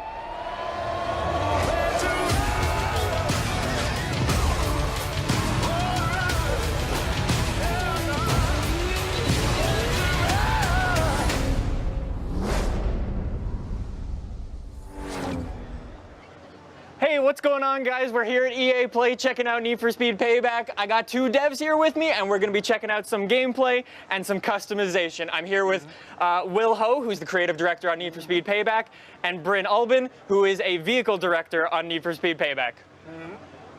So, we're going to be jumping into some stuff. Can you give me a little heads up of what we're going to check out? Yeah, Need for Speed Payback takes all of the classic elements of Need for Speed that all of our fans love. It's got authentic car culture, iconic cars, deep customization, intense racing, epic cop chases, and gorgeous environments. We're taking all of those classic environments and we're putting them through the Hollywood lens and turning Need for Speed Payback into the ultimate action-driving blockbuster. So, should we just jump straight into Let's it? do it. All right. So we're going to jump into the Highway Heist. What exactly is this? Yeah, so this is one of our action blockbuster missions in which we have 3 characters. We're introducing 3 characters in Need for Speed. One's Tyler, aspiring street racer. Second is Jess, who's going to be riding shotgun. She's the ultimate professional action hero. And then we've got Mac. He's going to be providing remote reconnaissance. He's a little bit of a joker, a little bit of a showman, providing a little comic relief, right? And so these 3 characters are going to work together to try to steal back a car that the house stole from them. Right? And the house is this evil cartel in the city of Silver Rock. They control all the street racing, they control the casinos, they control the cops. So really, they're stacking the dice against you. Okay, so that's what we see here with the Koenigsegg being loaded up into the back of the trailer? That's right. So this is the car, Koenigsegg Regera, with $2 million. Right? And it's being loaded in the back of this truck. That driver is not going to make it easy for you to try to catch up to him. And these guys have devised a plan where they're going to hijack that truck and steal this car in motion in classic action movie fashion. All right, sounds good. I think we can handle that. Time to show the house. All right, so I will say I've played this a couple of times already, so I sort of know what to expect, and I hopefully won't crash, but... So where are we exactly? Can you explain where we are and the whole landscape? The first thing you see here is Fortune Valley. This is the most diverse open world that we've ever built for Need for Speed. It's got a massive city called Silver Rock with tons of different districts that you can explore and race in. Plus, we've got the mountains for great, drifting events and hill climbs. We've got the canyons and a desert. And this is a place called Ember Valley. You look at it, it's sunny, it's hot, it makes you thirsty just looking at it. And it's the perfect setting for an action movie heist like the one you're about to do. So one of the things that's already really cool is that I can just drive off-road. You're no longer confined completely to the roads. That's right. It's the most open Need for Speed experience we've ever built. So you can find your own path. I mean, we've got checkpoints in this mission to lead you straight to that truck. But when you're free roaming, you can go off-road. You can explore this world. It's massive, and there's tons to explore and tons to find. Cool. So what's going on here? There's the truck. That's what we got to take down. The rendezvous point. The crew, they're meeting here. They're waiting for this truck. It's carrying the $2 million Koenigsegg. It's going to whiz past here, and then Tyler and Jess are going to hop into action here. They're going to hop into their Mustang RTR. Yeah, right. Yeah, classic Need for Speed ride here. All right. So what's the plan? What are we planning to do? Yeah, so Tyler's going to take the wheels, going to use his street racing skills to carve his way through dense traffic. He's going to deal with some AI rivals that are going to protect the cargo, but most importantly, he's going to drive and catch that truck so that Jess can get into position to hijack this truck in motion. All right, sounds good. Let's get going and catch up to this truck. See what you can do, Nick. All right, so I've got nitrous. There we go. You got nitrous, punch it. You're going to try to catch up to these rivals. We got 2 Dodge Challengers, all blacked out. They're clearly evil. Gotta take them out. Yeah, let's go. The house won't let us anywhere near the truck. So, we've got health on top. Oh. Whoa, that was a quick takedown. That was a natural big takedown. You are a natural action movie hero, man. Oh, the second one. Nice hit, Ty. Yeah, so we've got these cameras that present your biggest, baddest crashes in the game. All right, so let's catch up to the truck. The plan is to catch up to the truck by the tunnel, because in the tunnel, any air surveillance, they're not going to be able to see this hijacking in motion. So you got to take this truck down in the tunnel. So one thing I think we should talk about really quickly is just the way the game feels. Mm-hmm. Could you mention that a bit? Yeah, we pride ourselves on having heroic driving physics that are really pick up and play. So anyone can pick up the controller. They're hopping on this Mustang. They're going 150 miles an hour, and they feel like a hero right away. So we caught up to the truck, and things never go to plan. Yeah, in action movies, things go sideways. So, the truck driver really doesn't want you to steal that Koenigsegg. So he's brake checked you, the doors are flying open, you're set back.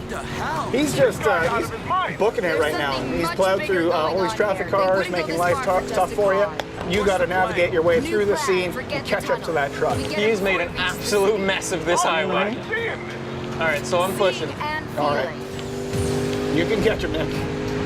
I'm going. Nitrous. I need more nitrous, man. Here we go. All right, here we have some enforcers. So now, talking about the AI improvements we made. So a lot of the fans are asking for tougher AI, so that when they catch up to opponents, they're really jostling and battling with them. Every overtake is earned. So these guys have ramped up their attitude to 11, right? So when you shunt them, they're going to fight back. So they're not going to make life easy for you, Nick. Yeah, they hit you pretty hard. What's cool is as you learn the world, you find different things in the environment that you can use against your rivals. So looking out for telephone poles, guardrails, traffic cars. Oh, there's more. There's a convenient traffic jam for you to use. There you go. Gonna try to get the other one right away. Gonna bounce off to him. Here we go. Oh, almost. These guys are tougher. Oh, you see? Pretty nasty. They are tough. Trying to get him 3 to go.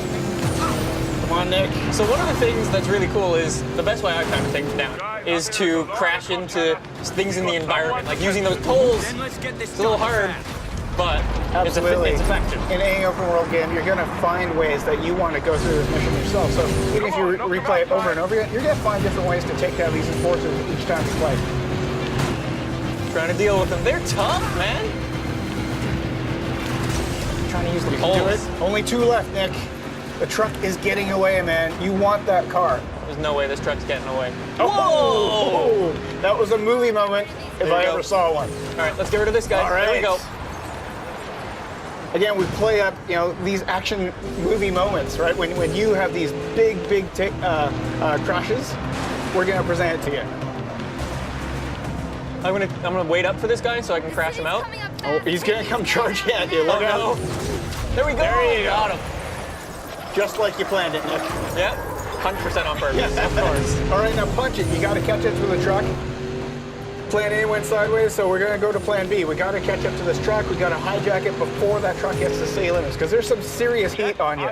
So you got to get to that truck and get that Koenigsegg before you get into the city. Let's catch him up. So much police incoming. Pushing hard.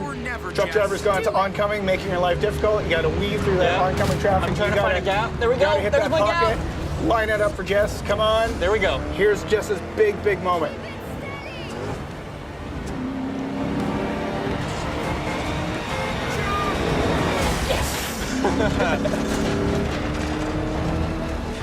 With 3 drivable characters, we have in our action missions these dynamic vehicle switches. So you were playing as Tyler the Street Racer.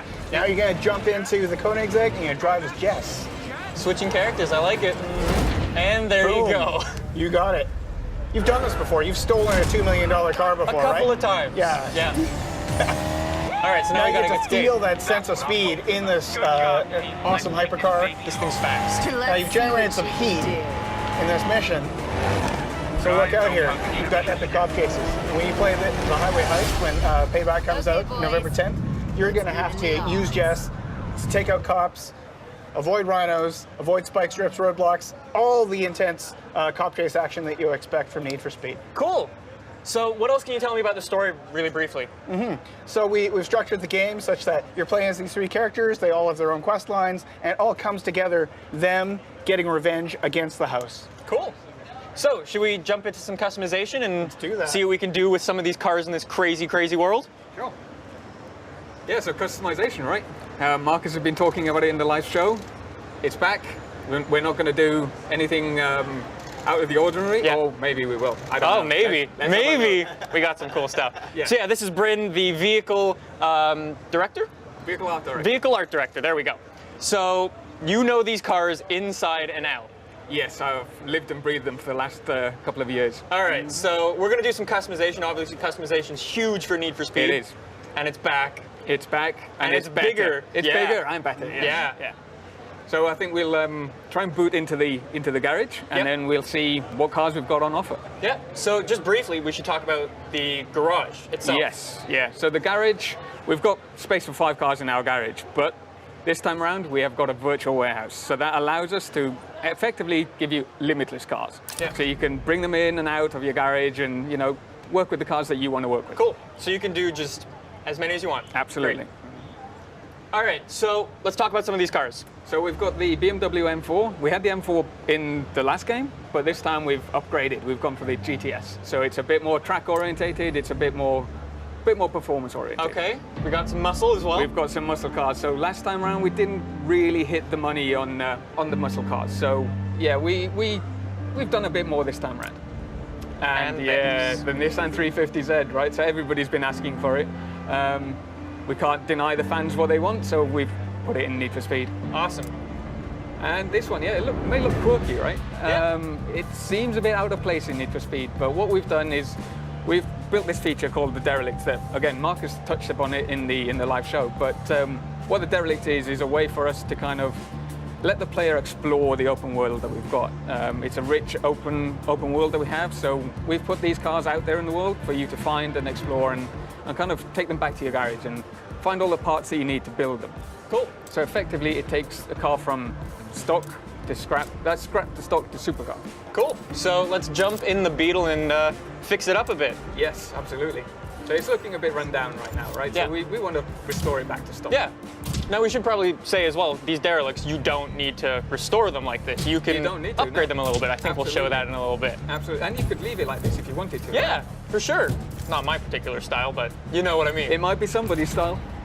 So yeah, you can see some more of the parts. They're looking pretty good. Absolutely. So we've tried to make sure that we've got parts in every interaction point that we have for this car. We want to make sure that we've got a rich experience wherever you go on the car. We've designed a lot of parts for this car as well because, you know, out there in reality, there's not that much that you can do to a Beetle, but this is Need for Speed, right? And we want to take it that extra step further. Of course, of course. So we can play around with this car. Let's talk about some of the brands that are also in Need for Speed Payback. Yeah, so we've not ditched any of the brands that we had previously. So we've come back and we've got your Rocket Bunnies, we've got your Liberty Walks, we've got your Voltex parts, you've got APR parts, we've got all these rims that you can see right now. So many rims.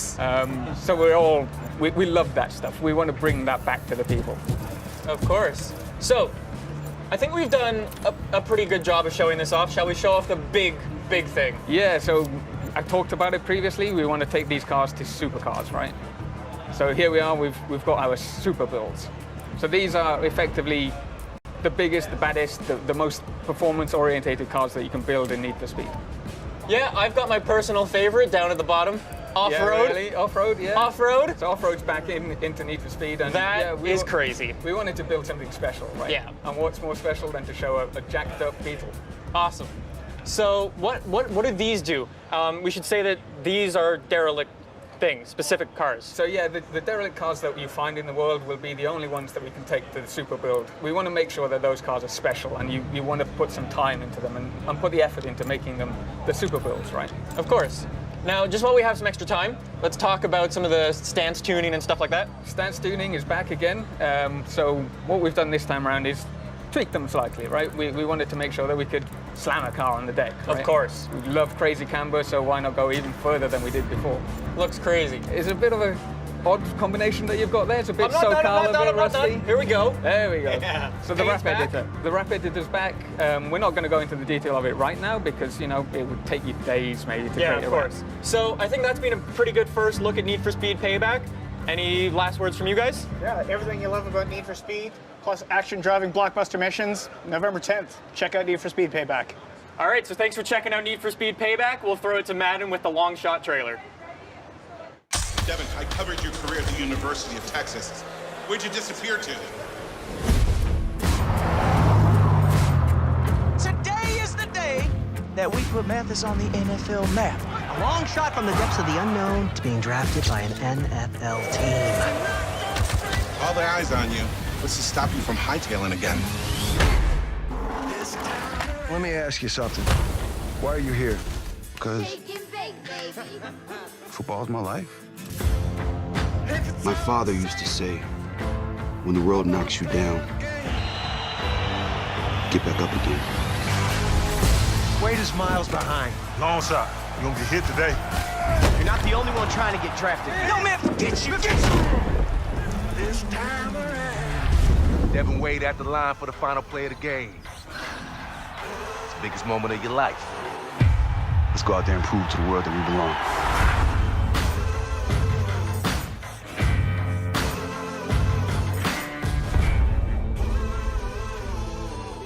Our second live look of Longshot in Madden NFL 18.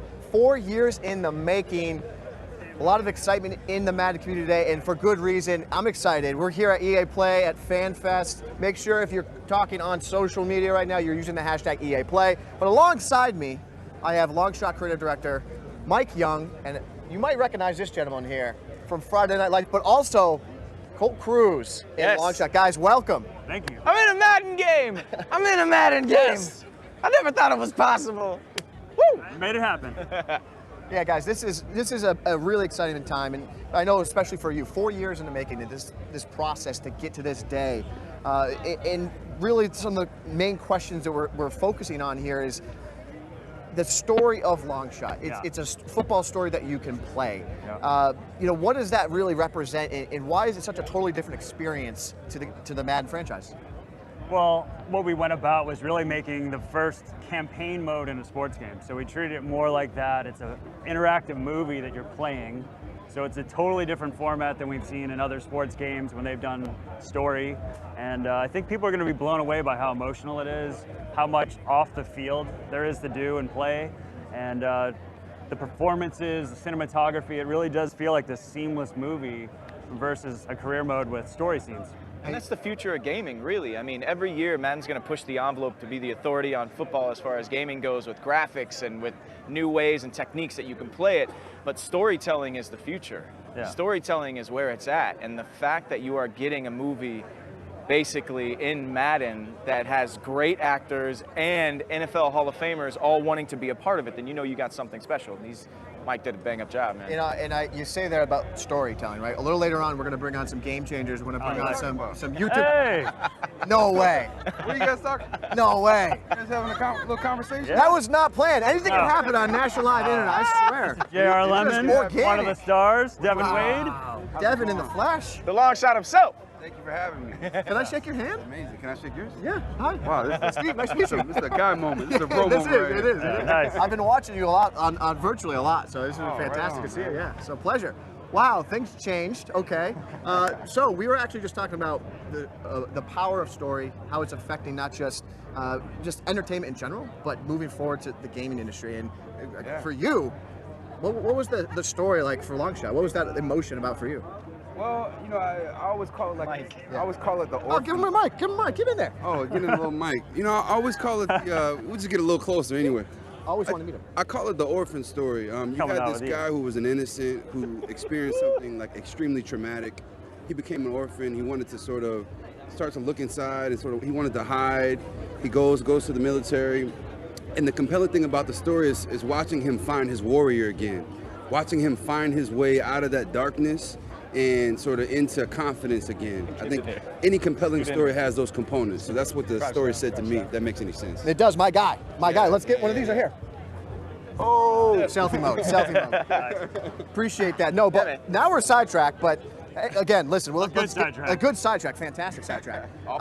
So for you though now, Mike, for the core Madden community, a lot of what Scott had said there, it is about story, it is about emotion.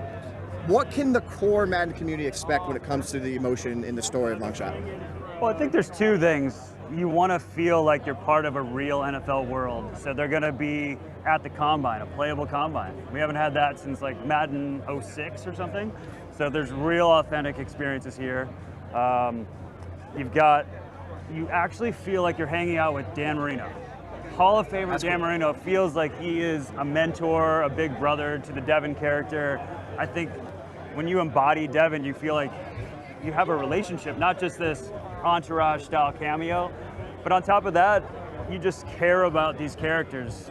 Devin and Colt feel like real friends that have a really big range. It's not just this surface level friendship, but you're gonna have this big range of emotion, humor, fights, a lot of conflict driving you in the story, and I think people are gonna relate to it because it's a story about getting to the NFL, not trying to have people relate to these mega star things that are almost unrelatable. Like so few people get to that spot in their life. But this story I think is so relatable because it's really just about dreams and pursuit of dreams, and the two characters have different perspectives on how they go about it. And I think that's what's gonna shine. Not to put you on the spot, but you guys are friends, right? Yeah. Okay, good. Yes. Okay, good. We have become friends. We didn't know when we started on this journey. But man, we've been there for each other. You know, it's tough. He works at Albuquerque half the year. I'm in New York City all the time. But yeah, we become boys, man. We bonded over Chick-fil-A. We bonded over Chick-fil-A, 100%. You like In-N-Out? Not In-N-Out, Chick-fil-A. Chick-fil-A. I like In-N-Out. It's the South, baby. It's pretty good. It's really good. Tomatoes on there, it's fantastic. So, speaking of the next question we have here, what was it like working with Hollywood talent like this right here? Well, it's amazing. You have a dream and you start the story and it's just a piece of paper, well, several hundred pieces of paper. I've seen all of them, I can confirm that. But coming to the set and working and like developing these characters, it's so collaborative and they're so talented. And I think when we were together, they just made these people real. And it's just so fun to work with great people who care, and the collaboration was really what made it special. Like we could, talk through scenes and talk about why they're feeling the way they are, and they're just so talented. And I think it's going to be some of the best acting you'll see in video games all year from these two gentlemen. Well, I think from our side too, like you created an environment that really supported that. I felt like we felt really comfortable just creating and playing and knowing that you would listen if we had ideas or anything like that. And I mean, collaborating, what, 2-3 years down the line, just throughout the process with the script and just thoughts, seeing those ideas show up in the script. So, I mean, that does something itself, when we talk about the work. I got a phone call 4 years ago, and I think one of the smartest things that Mike did was say, I want good actors, but I want good actors who are also have either played football or are huge fans of football, so we can just get that all on the side. There's no technical stuff that JR and I had to learn. I played football in high school and college. JR played football in high school and college. We understand, and up into the NFL too, and we understand. Minutes. Minutes. In the 5 NFL. minutes. But we understand the game, so we're able to put all that aside and not even worry about all that. All that language is not foreign to us, which allowed us just to really hone in on just the relationship that you have here. It had to be authentic. Yeah. So And then you get an Oscar winner, Mahershala Ali, who says, you know what, I want to be a part of your game. Right. That's how you know, world, that this script is legit. Mahershala Ali is in our game. It's crazy. That was surreal. Yeah. Like, okay. I remember when he walked on Not set, bad. people were like, Not bad. This actually not bad. All right. Yeah, it was him and Dan Marino there the same day. You've got an NFL Hall of Famer who wants to be a part of this, and you got an Oscar winner who want to be a part of this. And that just speaks volumes to how it plays on both sides of the that was fence. the first day of shooting, so I was so nervous walking into there. Like, it's so limited with time when you're shooting these things. And so you have a half a day with Mahershala Ali with kids, so kids make it so much more complicated because they're just having fun and there's a football on set and they're trying to break the lights. But Classic kids, just talking smack like they do. if it was going to blow up, it was going to blow up on day one. The most expensive day. Well, I'm glad it didn't. Okay, that's fantastic. But you know, and for you, Scott, you know, obviously Friday Night Lights. That's where people will see you and recognize you from numerous other things as well. Right. But what was the experience? How does it compare to what you did on Friday Night Lights to what you did with Longshot? You know, I've never worked on a project that had as many parallels for me to Friday Night Lights. I've worked on a bunch of other stuff, but nothing had that kind of grounded, small, conversational storytelling that Friday Night Lights had throughout the rest of my career, and so kind of until Longshot. I mean, to be honest with you, you know, there was so much collaboration, and when I was on Friday Night Lights, I felt like I had ownership of that show because they empowered us to do this. And JR said this earlier, but while doing Longshot, we also felt very empowered to be a part of the storytelling. We weren't just puppets for words that somebody was very precious with on the page. Mike had brilliant ideas and lovely dialogue, but then also was malleable and wanted to we all wanted the same thing, which is to have the greatest story. And that's what we did on Friday Night Lights. I always say it's tough to catch lightning in a bottle twice, but I think that we might have done it with this. I've already done it with Friday Night Lights. And at the heart of Friday Night Lights, it's about interpersonal relationships, about friendships. Like with Jason Street and Riggins, their tragedy changes their relationship. The same thing happens with Devin and with Colt. Tragedy really kind of changes and adjusts their relationship, and it's how they rebound from it that is the beauty of this story, and it's how they overcome. And adversity is used way too much in sports, but when you find out what they both go through, it's true adversity. It's not losing a game, it's losing a part of your life, and how they join together and forge their friendship going forward and push each other to try and achieve the biggest accomplishment they ever could heading towards the NFL draft. It's just a wonderful, beautiful story, and storytelling's where it's at. Just like Friday Night Lights, Longshot does the same thing. And I think that's, you asked the question about how it's relatable. I think that's what it is. It's not just a story about football. It's a story that all of us have been through in some capacity. Yeah. Trying to overcome with people that we love. And trying to, jump over obstacles. It's the human story, right? I mean, it's something that we all go through. We're all trying to accomplish different things, accomplish different goals. How do we get there? The ebb and flow of all that. And I mean, that's what I'm taking from what you're saying. But both of you guys. Are we willing, when we're most down, are we willing to look in the mirror and face that and do something about it, essentially? I mean, in the trailer, you have that moment where Devin's, walking towards the window, looking at Lucas Oil. Are we gonna be strong enough to actually get up off the couch, look in the mirror, and take action? Now, be honest, JR. When you're watching yourself in that scene, are you looking at Lucas Oil? Or are you just looking at your reflection in the hotel window? I know what you're looking at, JR. I know what you see what I'm dealing with. So right, man. He shows us every touch and play. I'm dealing with every day. That's fantastic. I mean, I got to know, have you guys ever played a game of Madden against each other on the sticks? No, he doesn't want to get on. He doesn't. Because here's the thing. He doesn't want to get on against me. He doesn't want it. I haven't picked up the sticks in a while, yeah. Here's what I've heard. This guy really only took the role just so he could get free MUT packs. Yo, this is true. This is 100% true. I went to high school with one of the producers on Madden, and I've been hitting him up for years, like, hey, really? can I get some? Hey, can I get some coin? Can I get some coin, in-game coin here? He's like, my hands are tired, man. My hands are tired. I'm like, I know they're not, but now you got no excuse. No excuse. I know a guy. Somebody shows up with a full-on guy. team overall rating of 99. You're gonna be like, oh, that guy. He's even That's gonna have Porter. a card. He got, 28 billion credits and has all rubies. You just heard that right there from Mike Young. He's gonna have his own MUT card. That's gonna be fantastic. Oh, I get my own MUT card? Yeah. Wait, Cole Cruz is gonna be a Madden on the team? What? Be ready to play with the Cruise missile, baby. All right, now it's coming. Guys, it's time to bring in the game changers. Awesome. It's time to bring in our YouTubers. We have Anto the Boss and we have iMavic. They're going to ask the tough questions. I just gave the layups. I just gave you the easy ones. Okay. These guys are going to ask the tough ones. All right. All right. So let's bring them in. Anto, iMav, come on in, guys. Yeah. What's up, man? Yeah. How you doing? How are you? Good to see you. Gibbs. Gentlemen. What's up, bro? Good to see you. What a time to be alive. All right, we have a nice wide set here. We could basically start our own team right here, almost, right? But, all right. Anto, Mav, take it away. Well, I saw the trailer. I noticed a lot of familiar faces, and I wanted to ask Mike, what other stars did you work with when creating Longshot? Well, we mentioned earlier Mahershala Ali. That was pretty insane. It was before he won the Academy Award. What was cool about the role at the time is I think we were mostly familiar with him being this like tough military guy and things like Hunger Games or a tough character in like House of Cards, but we got to bring him in and he's playing this father, and I think everyone on set that day was like, I wish he was my dad. He was so warm with the children, and it was a way up until obviously Moonlight he plays a father figure, but we hadn't seen that yet. So it felt like, wow, we're seeing a different side of him, and it was so amazing. We had the Dan Marinos, the Chad Ochocinco's. Wow. Those days were super fun. Everybody was geeked out.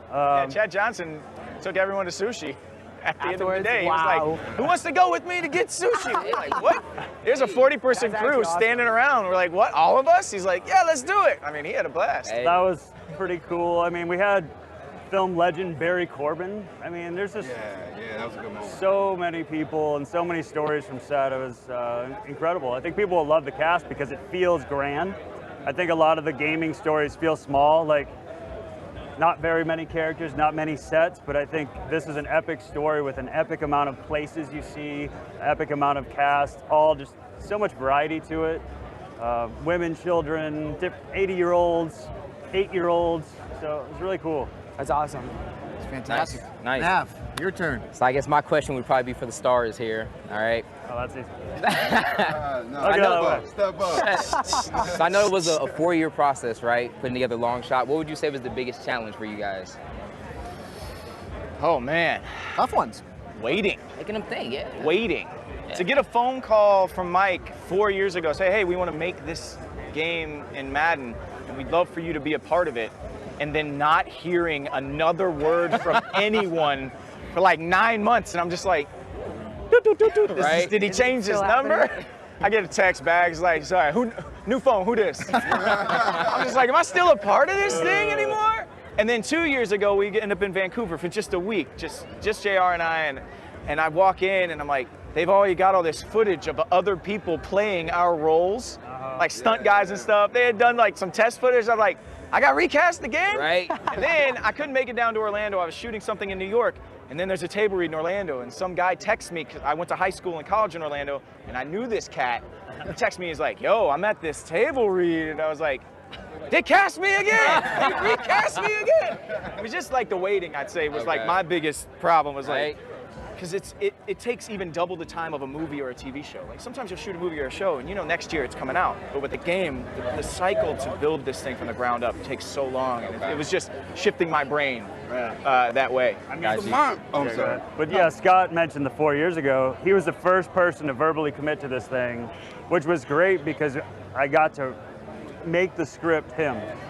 Think about his specific talents, his personality, and really custom the role for Scott, and having somebody like Scott commit early was definitely a lot of confidence that this thing could be real, and people were excited by it. And then we went on the long journey of trying to get it greenlit and all that. Okay. Oh man. So mine isn't as deep at all. My biggest hurdle was getting over this doggone camera that you have in your face. Oh. Right? Like, so we're having arguments, and like we forget this camera's there, and we just like clashing the camera. And every time it clacks, like we got to start over. Yeah. And, like, Every time you got to start over, you got to do. Yeah, you got to do the T-pose, and Okay. that was my biggest one. Okay. Just like have you ever seen like the motion capture shoot where they have the thing and the dots all over your face? Yeah. You can't put your hand in front of your face. You might want to wipe your nose. Can't wipe your nose. Can't wipe your nose. So it's more Might have a takes little than you're used scratch. to doing. Yeah, Like if you want film. your character to rub his eye in the scene, you got to do this.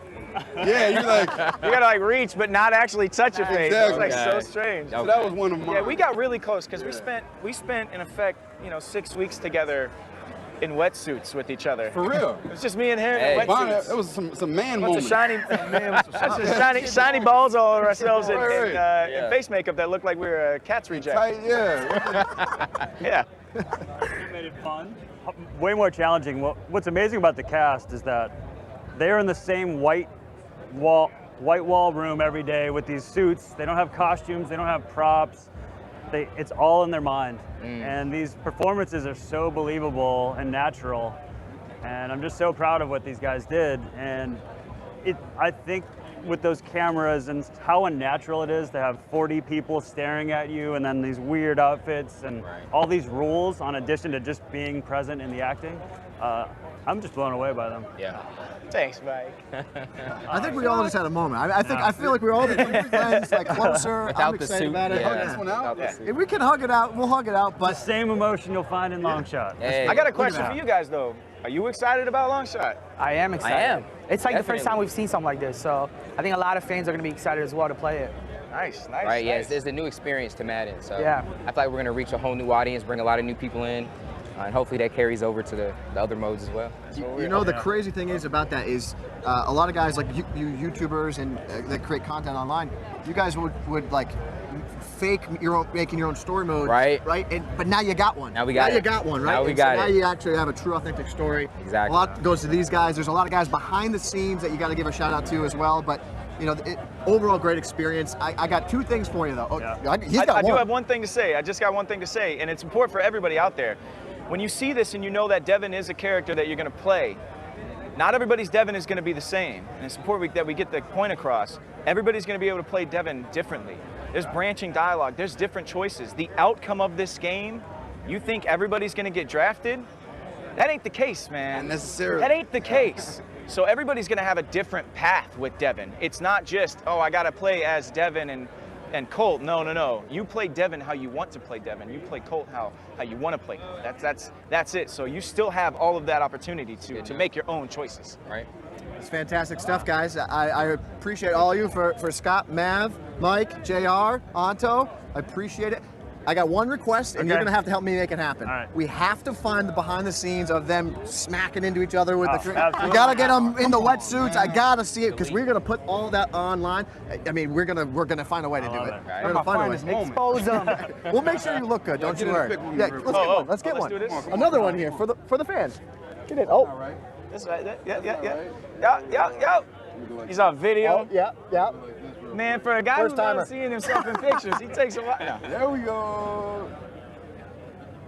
Nice. All right, guys, that is going to do it for Longshot Madden NFL 18, a story mode you can play. And right now, we're going to kick it over to the other football game, a little football. Send it. Football. Football.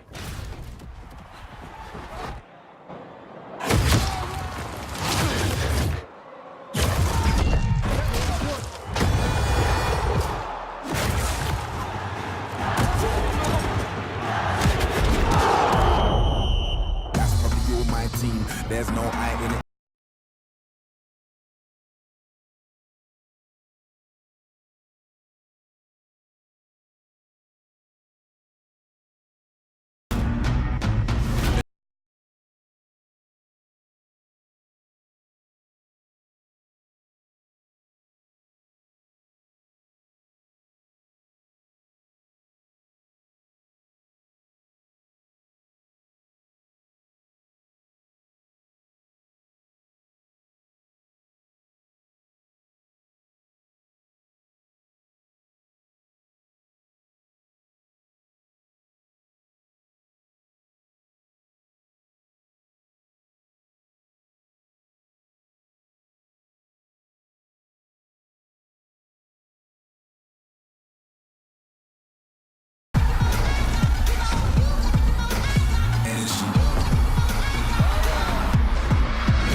That is right. We are going from football to football. It's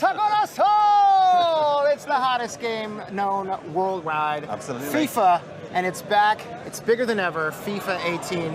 I'm here with Sam and Matt, the creative director and the lead gameplay designer, talking about a brand new FIFA, guys. Now, last year, FIFA 17 blew the world away.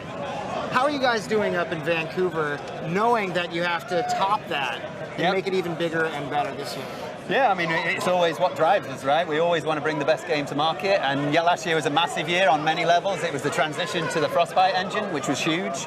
It sold over 21 million copies, so a record year across the board. Not bad. Not bad. 21 not bad. mil, you know. And then obviously one of the bigger things was the introduction of the Journey and Alex Hunter, who in just 1 year has become one of the most famous names in all of football. So an incredible year all round.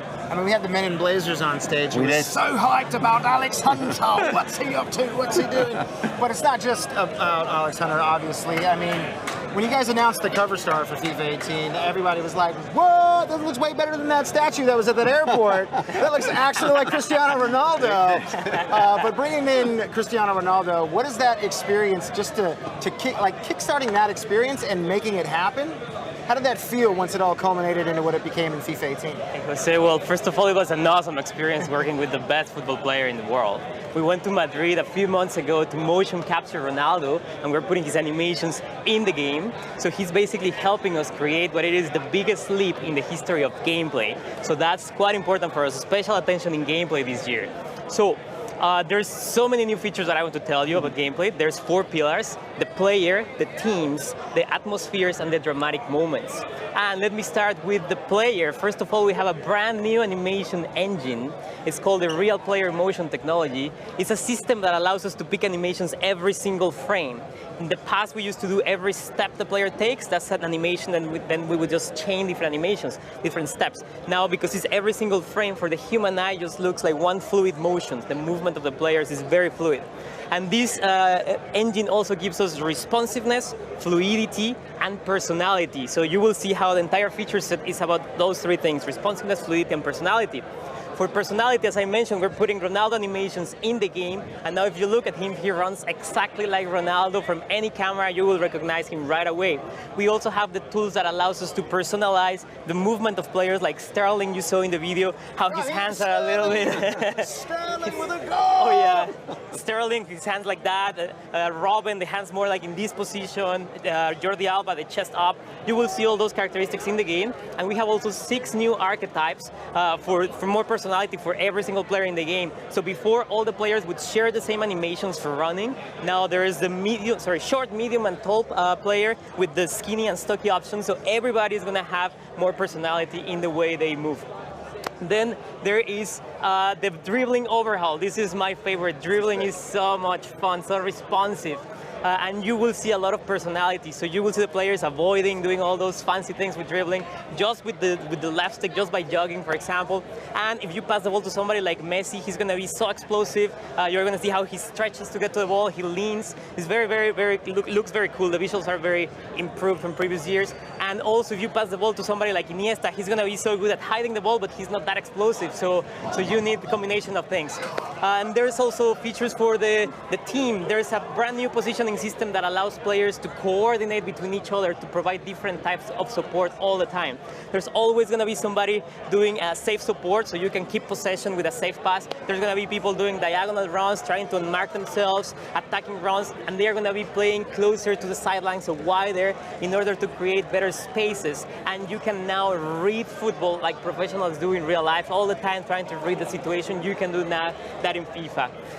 So we also have a lot of play styles. For example, when you play career mode, you will have a different experience, so team personality, depending on what play style they do in real life. So for example, we have the tiki-taka, a lot of first-time passes, long balls. If you have players that are very good at dribbling, you will see them trying to beat on defenders, different options. And also for the defensive side, there's quite options like catenaccio, harass, there's many of them. Then there is the next part, which is the dramatic moments. We are changing our crossing mechanics, so now crosses are more dangerous, more driven, and the actual controls also change a little bit as well. We are improving our through balls, the shooting system, now that the trajectories are closer to the goal to give you more realistic outcomes, but doesn't mean every single shot is going to the net. And finally, we have the atmospheres, which is very important as well. And there's regionalization, so basically depending on where you're playing in the world, you're going to have a different experience. The lighting is different, the position of the sun is very authentic, so you have the same experience as you get in real TV. There's a lot of props around the field, like even cars or commercial things, banners, flags, like in South America, for example. And there's a lot of work on the crowds. There's a lot of new chants, so you have a better audio experience, as well as the crowds now behave individually, so you will see them reacting very different than before. When there's a goal, for example, they will try to jump a couple of rows down, and you can actually celebrate with the crowd. You can hug them. You can do many different things. The gameplay is very, very fun this year. So there's a lot. Yeah, so, I was gonna say, so you guys didn't really do much, right? It's not very good. We put our feet up for a year. So. Yeah. But I mean, when channeling all of that newness within a game like FIFA, especially when people have grown to expect it to play a certain way, do you guys ever, I mean, is it a challenge for you guys to make it new, but still make it seem like the players who are good at FIFA can jump in and know exactly what they're doing and notice the differences that you guys made? For sure, it's always a challenge. The game has to be very deep. So people that are new to FIFA, that's true. People that are new to FIFA, they need to be able to play it easily, and then people that are very experienced, there needs to be a lot of depth in the mechanics. But we think that fluidity is the key this year to be able to have the entertaining game for everybody that tries to join the game. Nice. And I also understand we have a clip, a little gameplay trailer that we saw inside that we're going to take a look at right now to show that beautiful footage.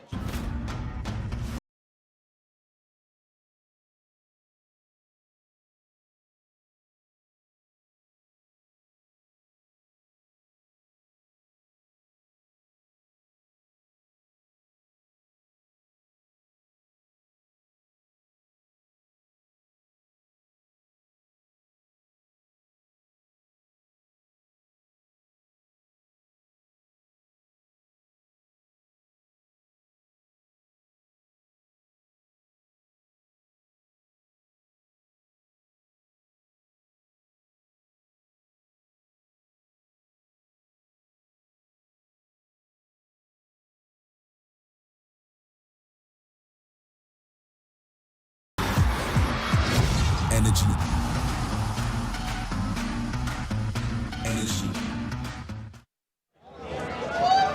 PS4 for the players. I mean, obviously, come on. I want that in my life. And obviously, introducing the journey last year. I mean, we talked about it earlier. Alex Hunter, the most tweeted about footballer in the history of the world. He scored like 32 million goals last season. 36 million. Sorry, Alex Hunter. 360 million, I think, actually. Yeah. You know what? Come on, don't undervalue it. He scored over 1 million goals. There's no need to talk about how many over hundreds of millions of goals. And now we see a new iteration. Absolutely, he's the back. journey's continuing. He's back for his second year, so it's one of those modes where we can't really divulge too much because we don't want to give it away. But no, we can't. Those guys aren't listening. They're deep into the pitch right now. But yeah, we're bringing him back. It's bigger and better. We're taking him to a wider world of football. So obviously within FIFA the game, we have a global appeal with football. We represent the sport globally. For the Journey 1, he's a lad from London, so we said it in the EPL. That was his breakout year. So again, without divulging too much, he's going to spread his wings a little bit. So there's some surprises in store for Alex, and he's going to kind of spread his wings around the global world of football. So he's possibly not locked to England this time. So lots going on in his life. It's a tumultuous year for the young lad. Well, if you weren't one of the 21 million players who played FIFA 17, break it down a little bit about what the journey was when you guys kicked it off last year, and how you would like to see it go from here on out. Yeah, so the journey was a cinematic mode, which we were able to do through the power of Frostbite. So it's one of the benefits of the Frostbite transition. And what it allowed us is to really kind of give a window into the world of football that we've never had before. So we've always done a great job of focusing on the 90 minutes on the pitch. We've never kind of gone behind the curtain and taken it off the pitch. And in this modern world, that's something that people have an interest in. You know, with Twitter, you can kind of have a window into the lives of footballers like never before. So we wanted to really bring that kind of what makes the footballer tick, what's his, you know, family background, all that kind of stuff. And obviously it resonated spectacularly with the, you know, over 13 million people played it. A whole bunch of those completed it through to the end and replayed it in many cases. So it really offered us an opportunity to show a side of football that we'd never done before in FIFA. And in terms of where we want to take it, obviously year one was his breakout year. Year two, he's now a bit of an established star. What he won was entirely up to the users, so you could have won the FA Cup, you could have won the EPL, you could have even got relegated. That was one of the beauties of it. It wasn't on rails, there was a lot of choice, and basically his career was in your hands. So we pick up from where we left off. So if you played Journey 1, you will start on the team you were in. He will have the personality you created through the cinematic moments, and then we'll kind of kick it off. And I will give you a little bit of an insight. We start with him on holiday in Rio, connecting with some of the locals, which you can probably imagine how he connects with locals in Rio. Rough life. Yeah. You know, rough life. So, you know, when creating that story and cultivating all this, how do you go about creating this lore for a character who's going to be going on this journey that you're taking him on, but make it resonate with people who might have been a professional football player, or if they just wonder what that life is like? Yeah, well, one of the other challenges is making it resonate with people around the globe, because it was set in England, so it's important that the story is fundamentally about football, and it resonates with a football fan. So even if I'm from South America, I can connect with this story on a footballing level. And then the other part of that is just making it an interesting character, just fleshing out the character, giving him an interesting background, interesting support system. So the family, they're all back. So good old Grandad, everyone loved Grandad. He's back this second time round. Mum is back. So just creating not just an interesting character whom you control, but the support system and the characters around him is key, that they resonate with users and are interesting as well. And that obviously happens. And what do you think was the most crucial sort of piece of feedback you received from people who did complete this journey, or just from fans in general? Was there any sort of comments that they made that you were like, oh yeah, we should sort of go in this route or maybe try something like this? Yeah, absolutely. We have a great relationship with our fans, and we value their feedback because they're the most important guys. They're the ones that play it. So the good news is they loved it. They really resonated with the fact that they controlled his personality. You know, like I say, it wasn't on rails.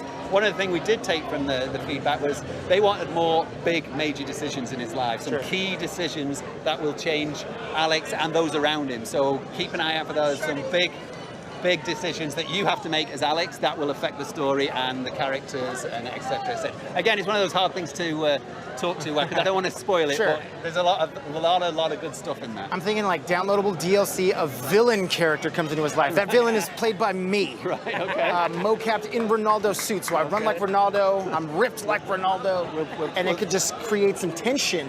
We'll put that on the ideas board. I mean, if there is an ideas board, I'd like that to go right to the top. Well, I was thinking more of the bottom board. Obviously, a lot of people are excited about the journey. We do have a trailer explaining what's going down in the second part of this journey coming in FIFA 18. There is one question on everybody's lips. What next for Hunter? Everyone's hunting Hunter. Alex Hunter has been talked about. I think all this Alex Hunter talk, I think that's just paper talk, if I'm honest. Sehen wir Alex Hunter bald in der Bundesliga? Seine Spielweise ist atemberaubend. Alex Hunter is a proper talent, a huge talent. He needs the right club and the right manager. Any club will be lucky to have him. Alex Hunter is in the media every day, and it's getting annoying, to be fair. Oh, it's so irritating. What kind of club would let Alex Hunter go? I'm not really sure that a move was the right thing for him. J'espère qu'il va venir. But this guy's getting too big for his boots, blood. Alexander is a great player. He's a beast. Yeah, she is. He's very quick. He's got skills. Amazing skills. Hunter è un attaccante fenomenale. Hopefully he's got good people around him. Hunter's bombed his bridge. He has to look after himself. Go! I would move. Rumours have got to stop. Don't go, Alex. Alex Hunter, you really are wasting time. Will Alex Hunter stay or go? Are you sure this is what you're Not about this tour of the US. What does your heart tell you? If I stay, it will be double. So should I stay or should I go?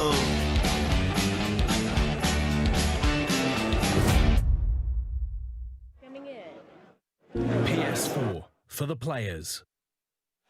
All right, everyone. So we've been talking so much about some fantastic EA games here at EA Play 2017, but you want to know what's really fantastic? Some Battlefield, baby. That's right. We're going to have some Battlefield 1 action. I'm Golden Boy, joined by Andrew Galata. one of the guys working on this incredible game, as well as my homeboy, my partner in crime when it comes to these events. Wesley, how you doing, man? I'm not too bad. How are you? Fantastic. I can't wait. I mean, we're going to see some awesome stuff with Battlefield 1. Yep. In fact, you know what, Andrew? Let's just jump into it. What are we going to see today? Well, today we're going to take a look at Nivelle Nights. This is a first night map for Battlefield 1. Okay. Night map. Yep. Now, what are some of the challenges with the night maps in particular that you found when you were making the game? Like when you were making, these maps come Well, to obviously, the first thing that comes to mind is lighting, right? You don't want to be in complete darkness where you can't see your opponent. You want to be able to view your opponent and get a good shot off. So it's really finding that fine balance there, really getting in, making sure that you can be strategic. So we wanted to be able to make sure that you could also find dark corners, hide a little bit, get where you needed to go. Sounds like my play style. Oh, yeah. Just hide in a corner. And hide in a corner, just snipe, right? That's what you're doing? No, I just wait with a shovel. And then when you're they the come back, shovel guy. Yeah, whack him in the back of the head. Yeah. That's how I roll, Wesley. What about you? How do you play? Well, I'm trying to stick to assault. I'm more of an infantry player, so that close quarter setting, which we'll see in a minute, is definitely something that you can focus on this new map. Having played it in the testing environment, you're going to see some good close quarters gameplay. Yeah, today. the trenches play really well here. Yeah, they do play really well. And there's some interesting differences between the two trenches that I think we'll talk about later on in the stream. I can't wait. I can't wait to share it. So many details put into this people map. had a chance to play this before in the test server. Yep. Was it as detailed as it is here, or are people going to see some new things that they haven't seen before if they play it in the server? Yeah, so on our CTE, the community test environment, it was in its kind of pre-alpha phase. So you're going to see a lot more details. So it's really refined, making sure the artwork is as polished as possible, the gameplay is as polished as possible.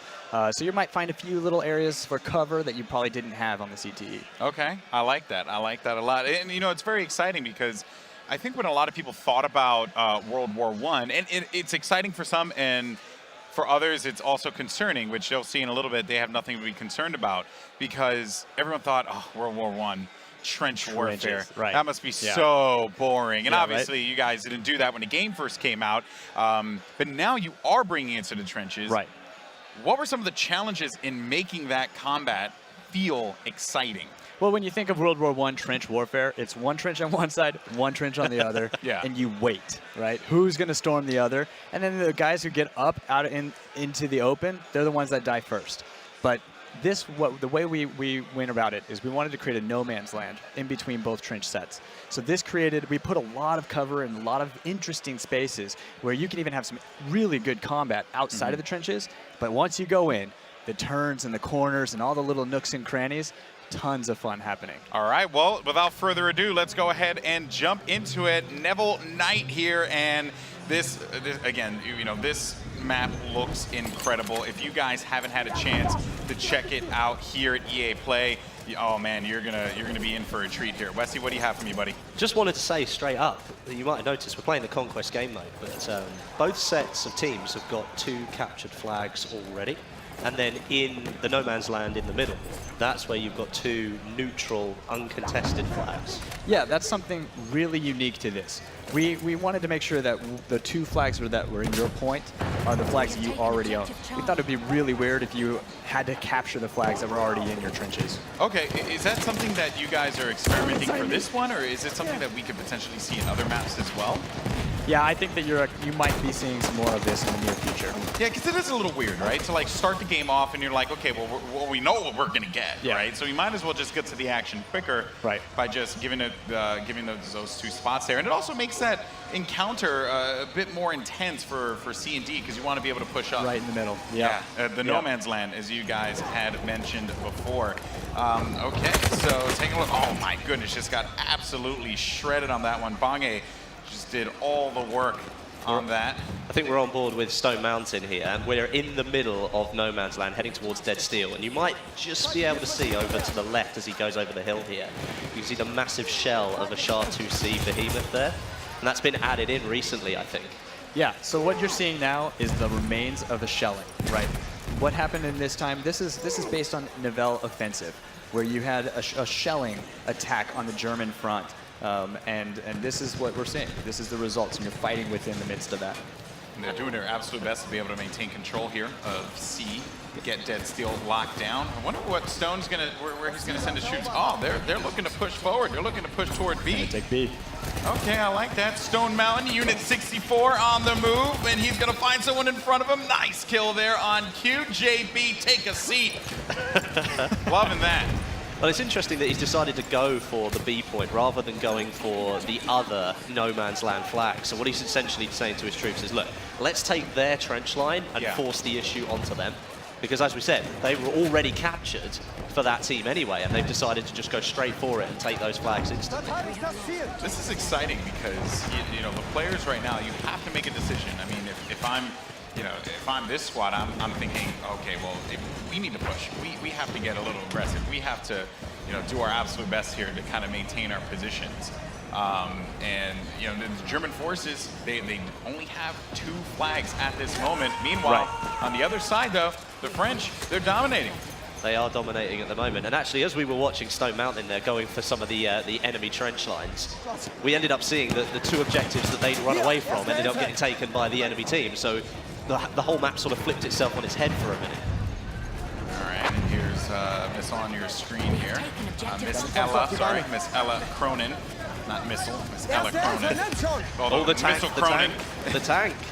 Wait, is there a tank out right now? Yeah, look, in front of them you can see the HUD icon there. You also got a little activity in the trenches down there as well. That player knew that he was in a real bad spot, so he had to get out of dodge as soon as he possibly could. Then one of the things I do like about this with the trenches is, you know, there is that, as you saw right there, Miss just threw the nade over. Who knows who that'll hit, right? Like, you'll never know in the trenches. Yep.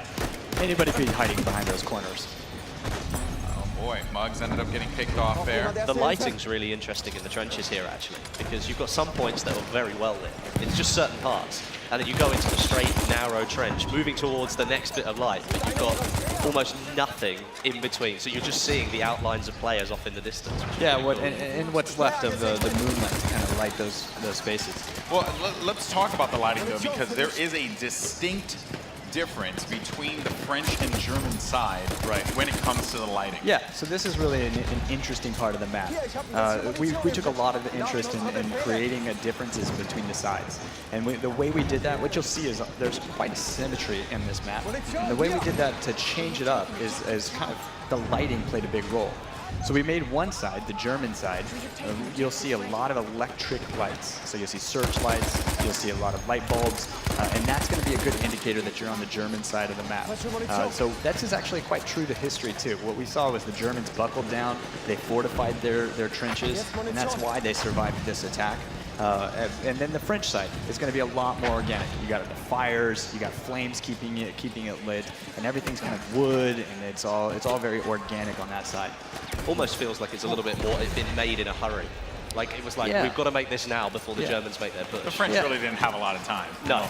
Well, what we saw too is that the French kind of thought that the Nivelle offensive was going to be a big win. They did the shellings and they thought this is going to be it. So they weren't in it for the long haul, but they proved to be wrong. Yeah. One of the things I really enjoyed about BF1 when it came out, and we're still seeing it today, is I feel like we have a new generation of history buffs who have emerged because of Battlefield 1, like people who are genuinely into the history of World War I. Yeah. Because it is, it's the Great War, but there's so many stories to tell and things that people just don't really know about, which makes it very, I guess, encapsulating, right? It makes you want to learn more. But, you know, we're going to check out some sniper gameplay here from my main man, Doom49. Don't let us down, buddy.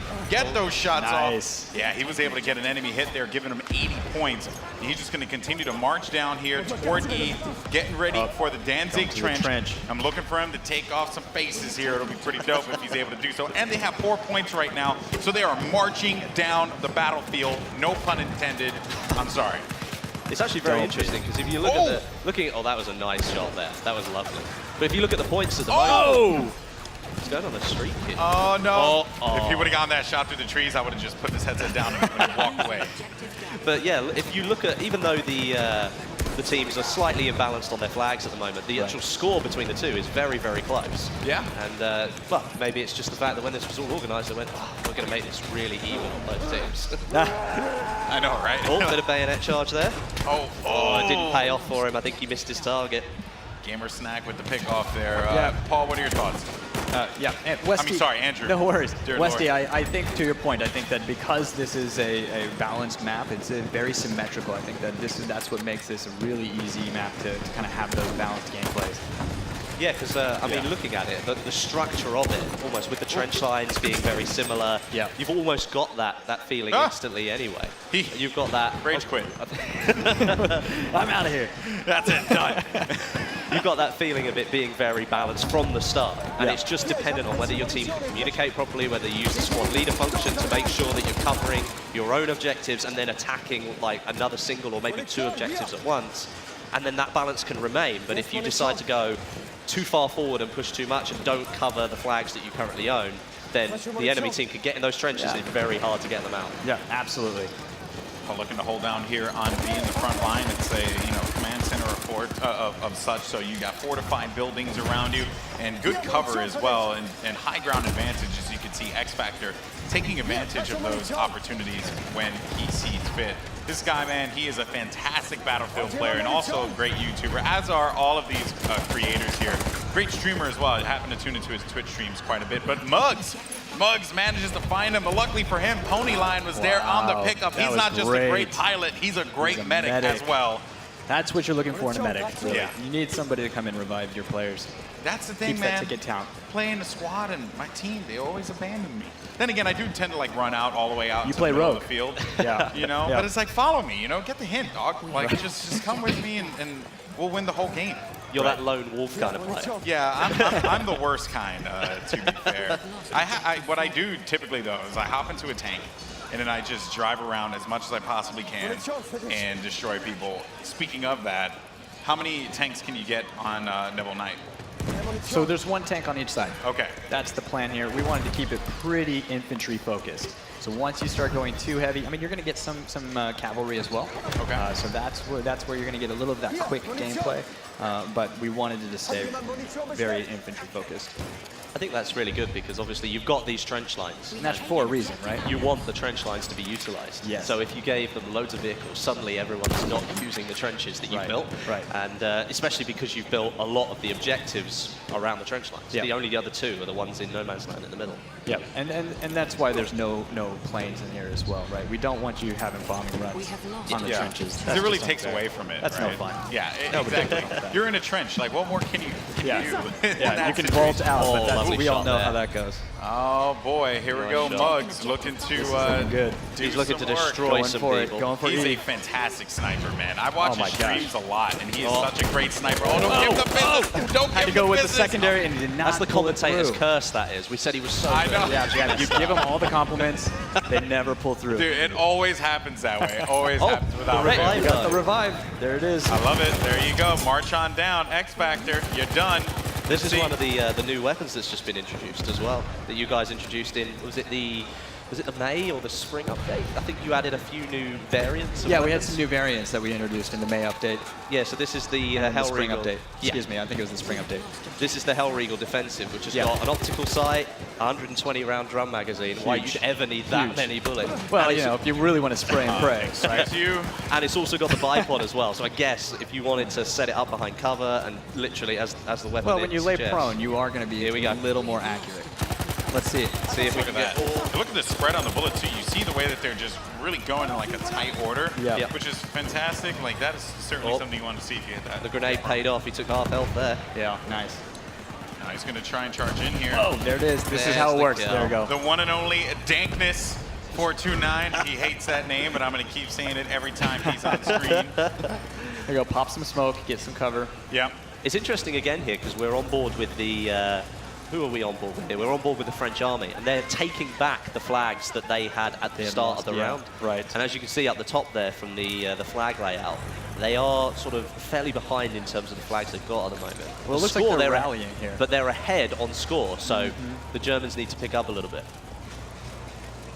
Looking around here, Darkness issuing those orders Looks when like he it's can. He wants one. Yeah. There we go. There it is. So they're now going to capture their second objective within their own trench lines. Oh, lovely takedown there of X Factor.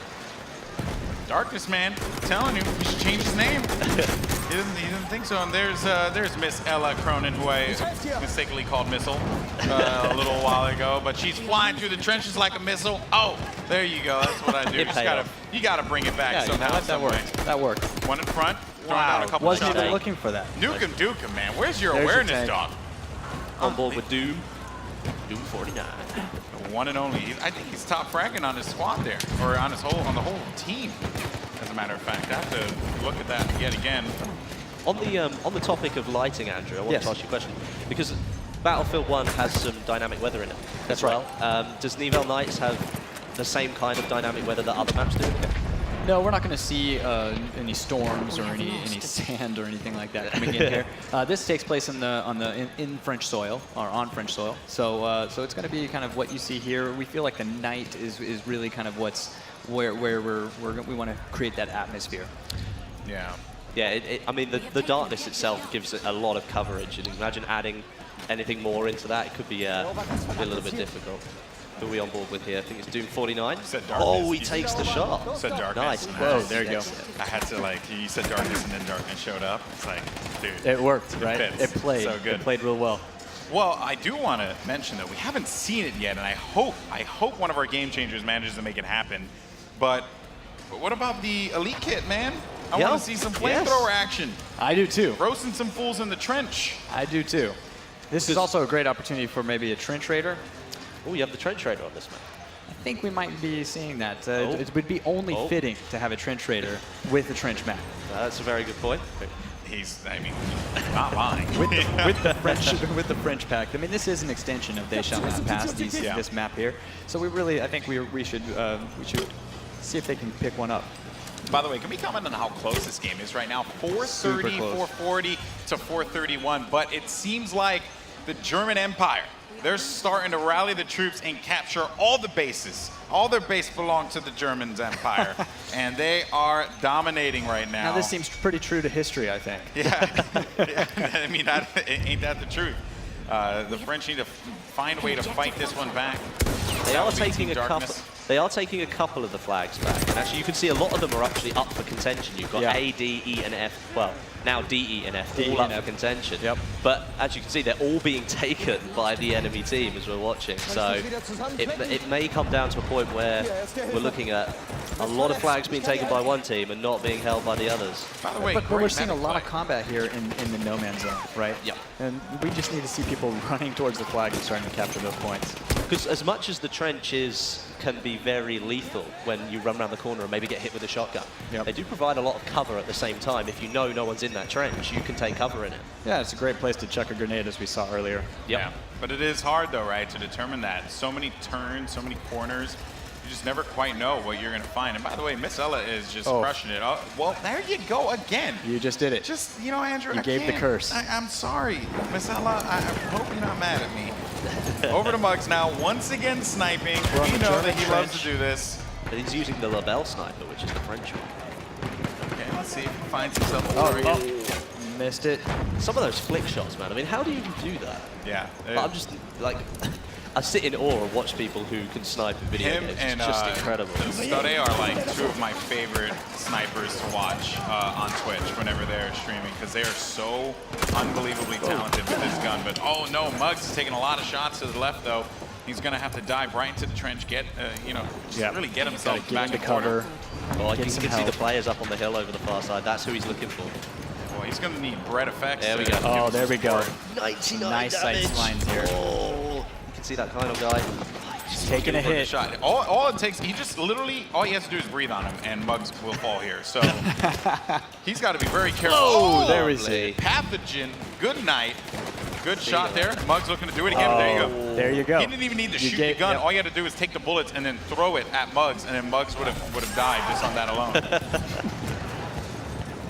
Now Doom looking to do his best Muggs impression here. Look at that score now. The French have pulled it all the way back round. I can't believe it. This is just Battlefield at its finest. This is actually a really good game. No, it's so close. Very impressive stuff here. And we're storming Dead Steel here. Yep. Looks like we're heading that direction. Here's one of the tanks. This is X Factor, the one and only. Just annihilating. This is what I love to do personally. You can see. this tank can go over and just, you know, weed out all those, you know, small little, you know, cretins there in the trenches. Oh, yeah. Right. You want to be careful not to fall into the trenches. True. I probably would have fallen at this moment. Right. It's the splash damage potential he's got here. Just firing it against the wall, waiting for the infantry to poke their head out. Oh, no! He's in. Oh, he's in. So you can still manage to move around. Can you? But I think there's going to be some really tight spots. Look, we also have cavalry in there. Yeah, because everyone's in there. Oh my! Is it possible? The whole kitchen sink. Is it possible to get out of the trench network once you fall? I'm thinking no. Oh well, wait. Oh. We might see something. Let's get creative. Let's see what we can do. This is gonna work. No. This is not. Wow. He's still getting kills. Imagine if you're just going through the trenches. You're going through the trenches. Oh no, Limpet's coming in. That was like QJB, I believe.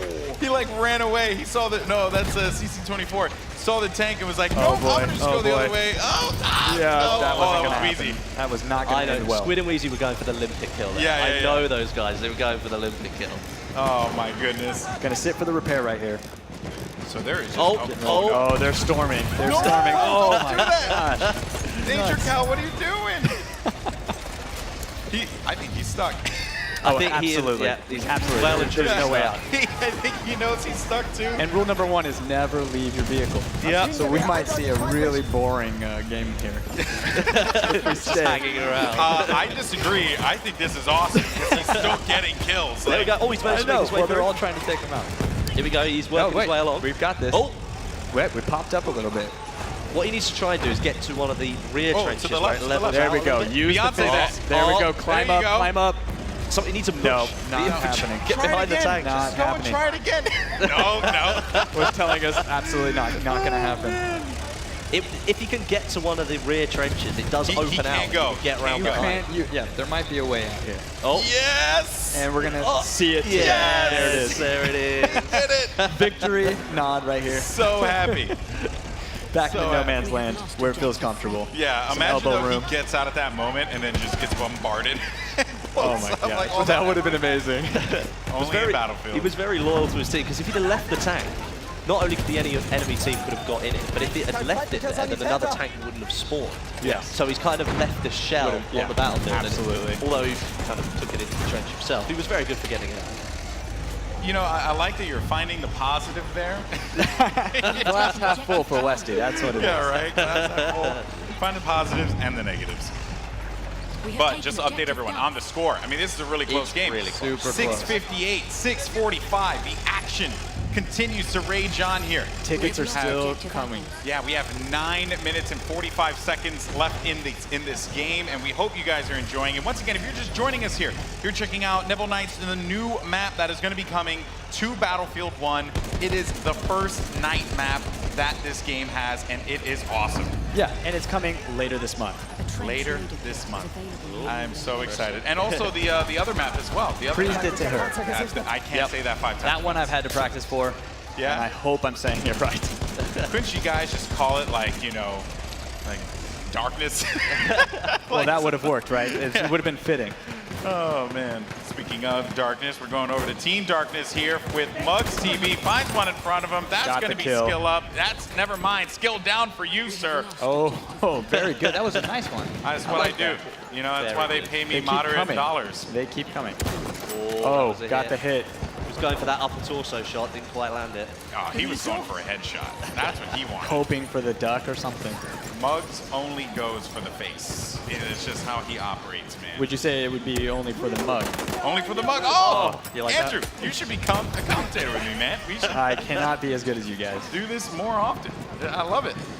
All right, waiting around here. Mugs. Again, we're playing in no man's land here. A lot of the gameplay that we've seen has been in this no man's land section. But we have seen some really good trench hitting there. But I think it's typical of the Conquest game mode, where it's the constant movement and the flow. Yeah. So if you leave your own trench and go into no man's land, take an objective, the chances are that the enemy team is flying around behind you and taking one of the objectives that you've left. And I found my biggest success is usually when I'm trying to control 1 or 2 points. I can't even with you right now, Mugs. I know you guys are trying to like talk about how great I was really trying to be strategic about this. This is how you do it. He's what you grabbing do. ribbons left and right. You just go through and you shred. Period, man. Let's take D. I hope he can take D. He should just rename himself the Blender. No way did he just land that shot. He was going getting through shot and suppressed by that player, and he landed it straight in the chest. Sky, man, he is just absolutely incredible. Taking cover in the chapel here, the ruins. Looking for the next star. Oh, whoa! Headshot. Hell? Was that a headshot? I don't know. One I don't know. cheesy It was close, though. It was close. You won dead, mofo. Looks so good. My goodness. I can't believe the shots he's getting. He's just getting assists that they're counting his kills because they're like, why not? Of course, game? why not? Oh, he's trying. He's finishing it off. There we go. I think there was one more left. It may have been. Oh, we switched kits. Switched out to the support kit. He was probably running out of ammo there. Didn't get to see Good players, his I ammo guess, count. do that. I haven't run out of ammo before. Yeah. I wonder what that's like. Happens to me all the time. God, yeah. Oh, there's the trench. Oh, there it is. There it is. That was a trench raider kill. I wonder who was doing. I couldn't see the name of who was actually running the trench raider. Here we go. Stone Mountain, of course. Now. This is great. Unit 64 himself. Unfortunately, we're not in a trench, but we are taking cover. We are taking cover here.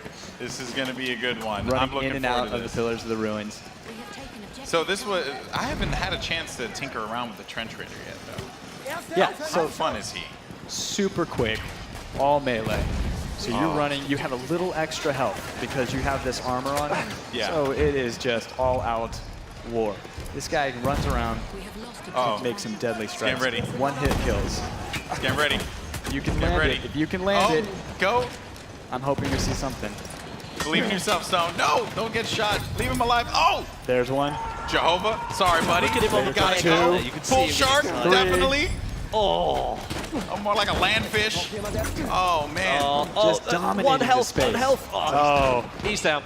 He's down. My goodness. That was beautiful. That was good to watch. That was good to watch. That was fun. He knew the pressure was on him. He heard us in the venue, so he was just Yeah. like, oh, I got to show up right now. The screen's on me. Absolutely. 3 kills in a row. That was worth it. Yeah, definitely. The trench raider's like one of those counter attacks though, because it's like you've got to take. You've only got your melee weapon. It's like you do have the revolver, but it's not the same as an automatic primary weapon. So And the club's the one-hit kill. I mean, you really want to use that guy. Yeah, definitely.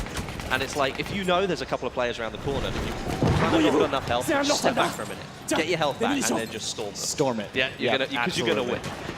By the way, guys, an update. 5 minutes left in the game. 5 minutes and 17 seconds to be exact, and it is still a close affair between these two teams. 8:28 to 8:39, and the points just keep on ticking.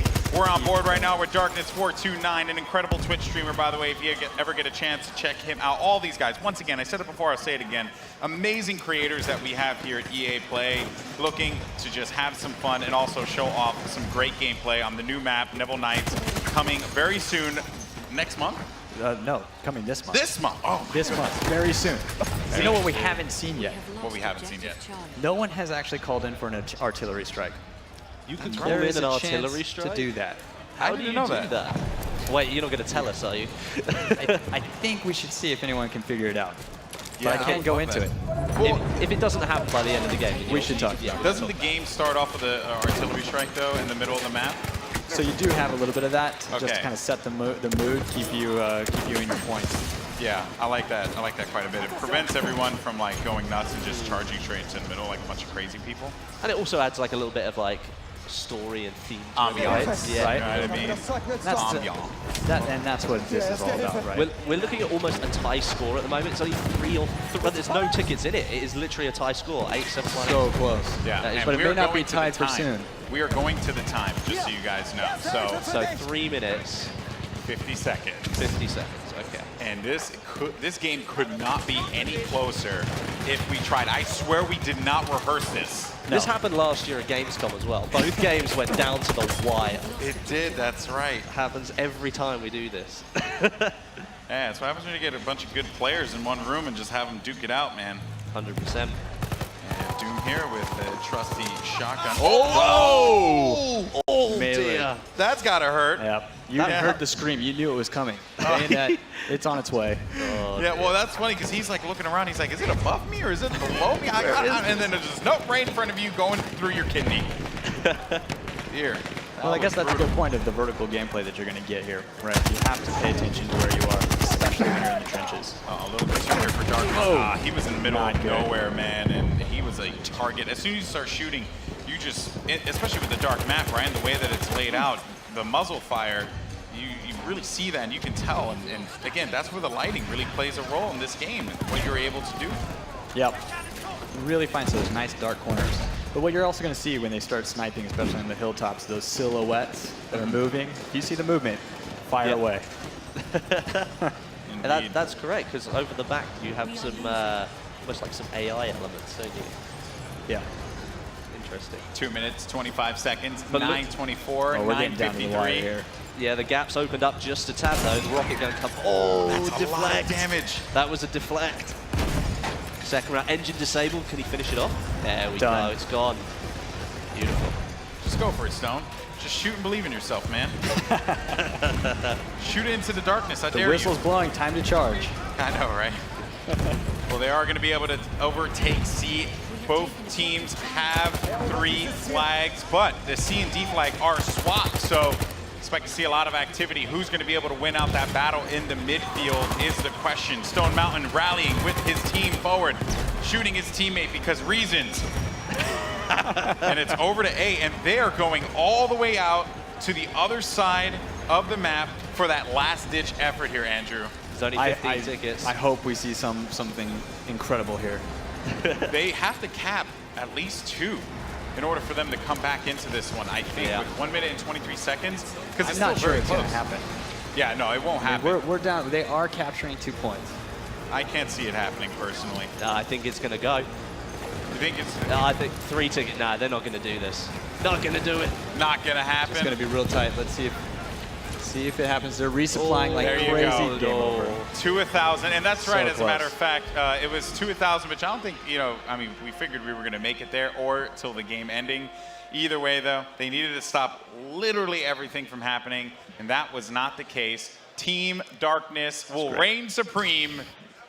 Oh boy, what a match! That was awesome. Well, it's kind of fitting too, because it was a dark map. I have to say, well, let's go ahead and take a look at some of the highlights from that game, because there were a metric crap ton of highlights from that game, man. I have to say. Doom49 had a couple great shots, as well as Muggs. Muggs, I think, was a superstar this whole game, though. Just getting shot after shot after shot. He was absolutely tearing it up. I mean, like, watching Muggs do some of that sniping, sometimes it's not even the accuracy, it's the continued accuracy beyond the first shot. Like first shot, second shot, third, and every single shot lands. Yeah, incredible. Only in Battlefield moments right there. Yeah. And here's the thing, that's not just marketing speak. That is like actual, like, you get these crazy moments in this game because of the open nature of it, right? That's what lends to the uniqueness Super dynamic. of this game. Yeah. This is the stuff that drives us when we're making these games. We want to make sure we provide these ways to create those moments. And I'm particularly glad too, because as a person who really enjoys infantry combat, I like that this map really highlights the infantry combat. It's a lot of fun. Yeah, right? The gun mechanics in Battlefield are fantastic. I want to be able to take advantage of it as much as possible and do my thing, period. Yeah. So awesome stuff all around, So I have to say. And yeah, I mean, Wesley, thoughts on the map? I think the map's really, really good. Because it's the first night map, very different from anything that you've created so far. The lighting really lends itself to a different style of gameplay. Yeah. You can see that, the trench close quarters action. Yes, you can get that on some other maps, but because of the nighttime setting, everything's a little bit closer together, so it's much more chaotic. Yeah, we saw a lot of close quarter combat here. Yeah, I loved it. It was awesome.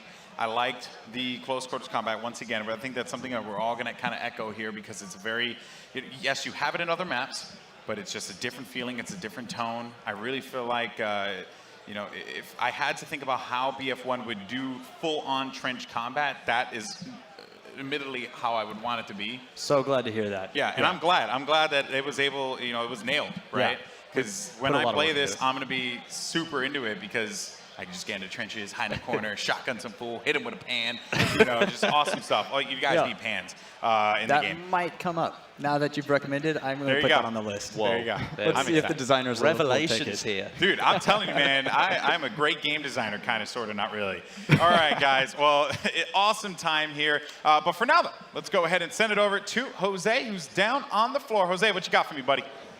Hey guys, I'm hanging out here with Miss Ella Cronin, who I was trying to get an interview with at the end of that round. That's why our team sort of fell behind. So I feel like it was my fault. I apologize. But tell us a little bit about your experience with Neville Knights and how you think it's going to affect the Battlefield 1 players out there. It's really fun, like the nighttime aspect and the fact that it's dark and so much harder to see what's going on completely changes the atmosphere. So yeah, no, it's really different. It's like a completely different experience. And how do you approach the night maps as compared to the typical daytime or desert-like maps that we've seen in Battlefield before?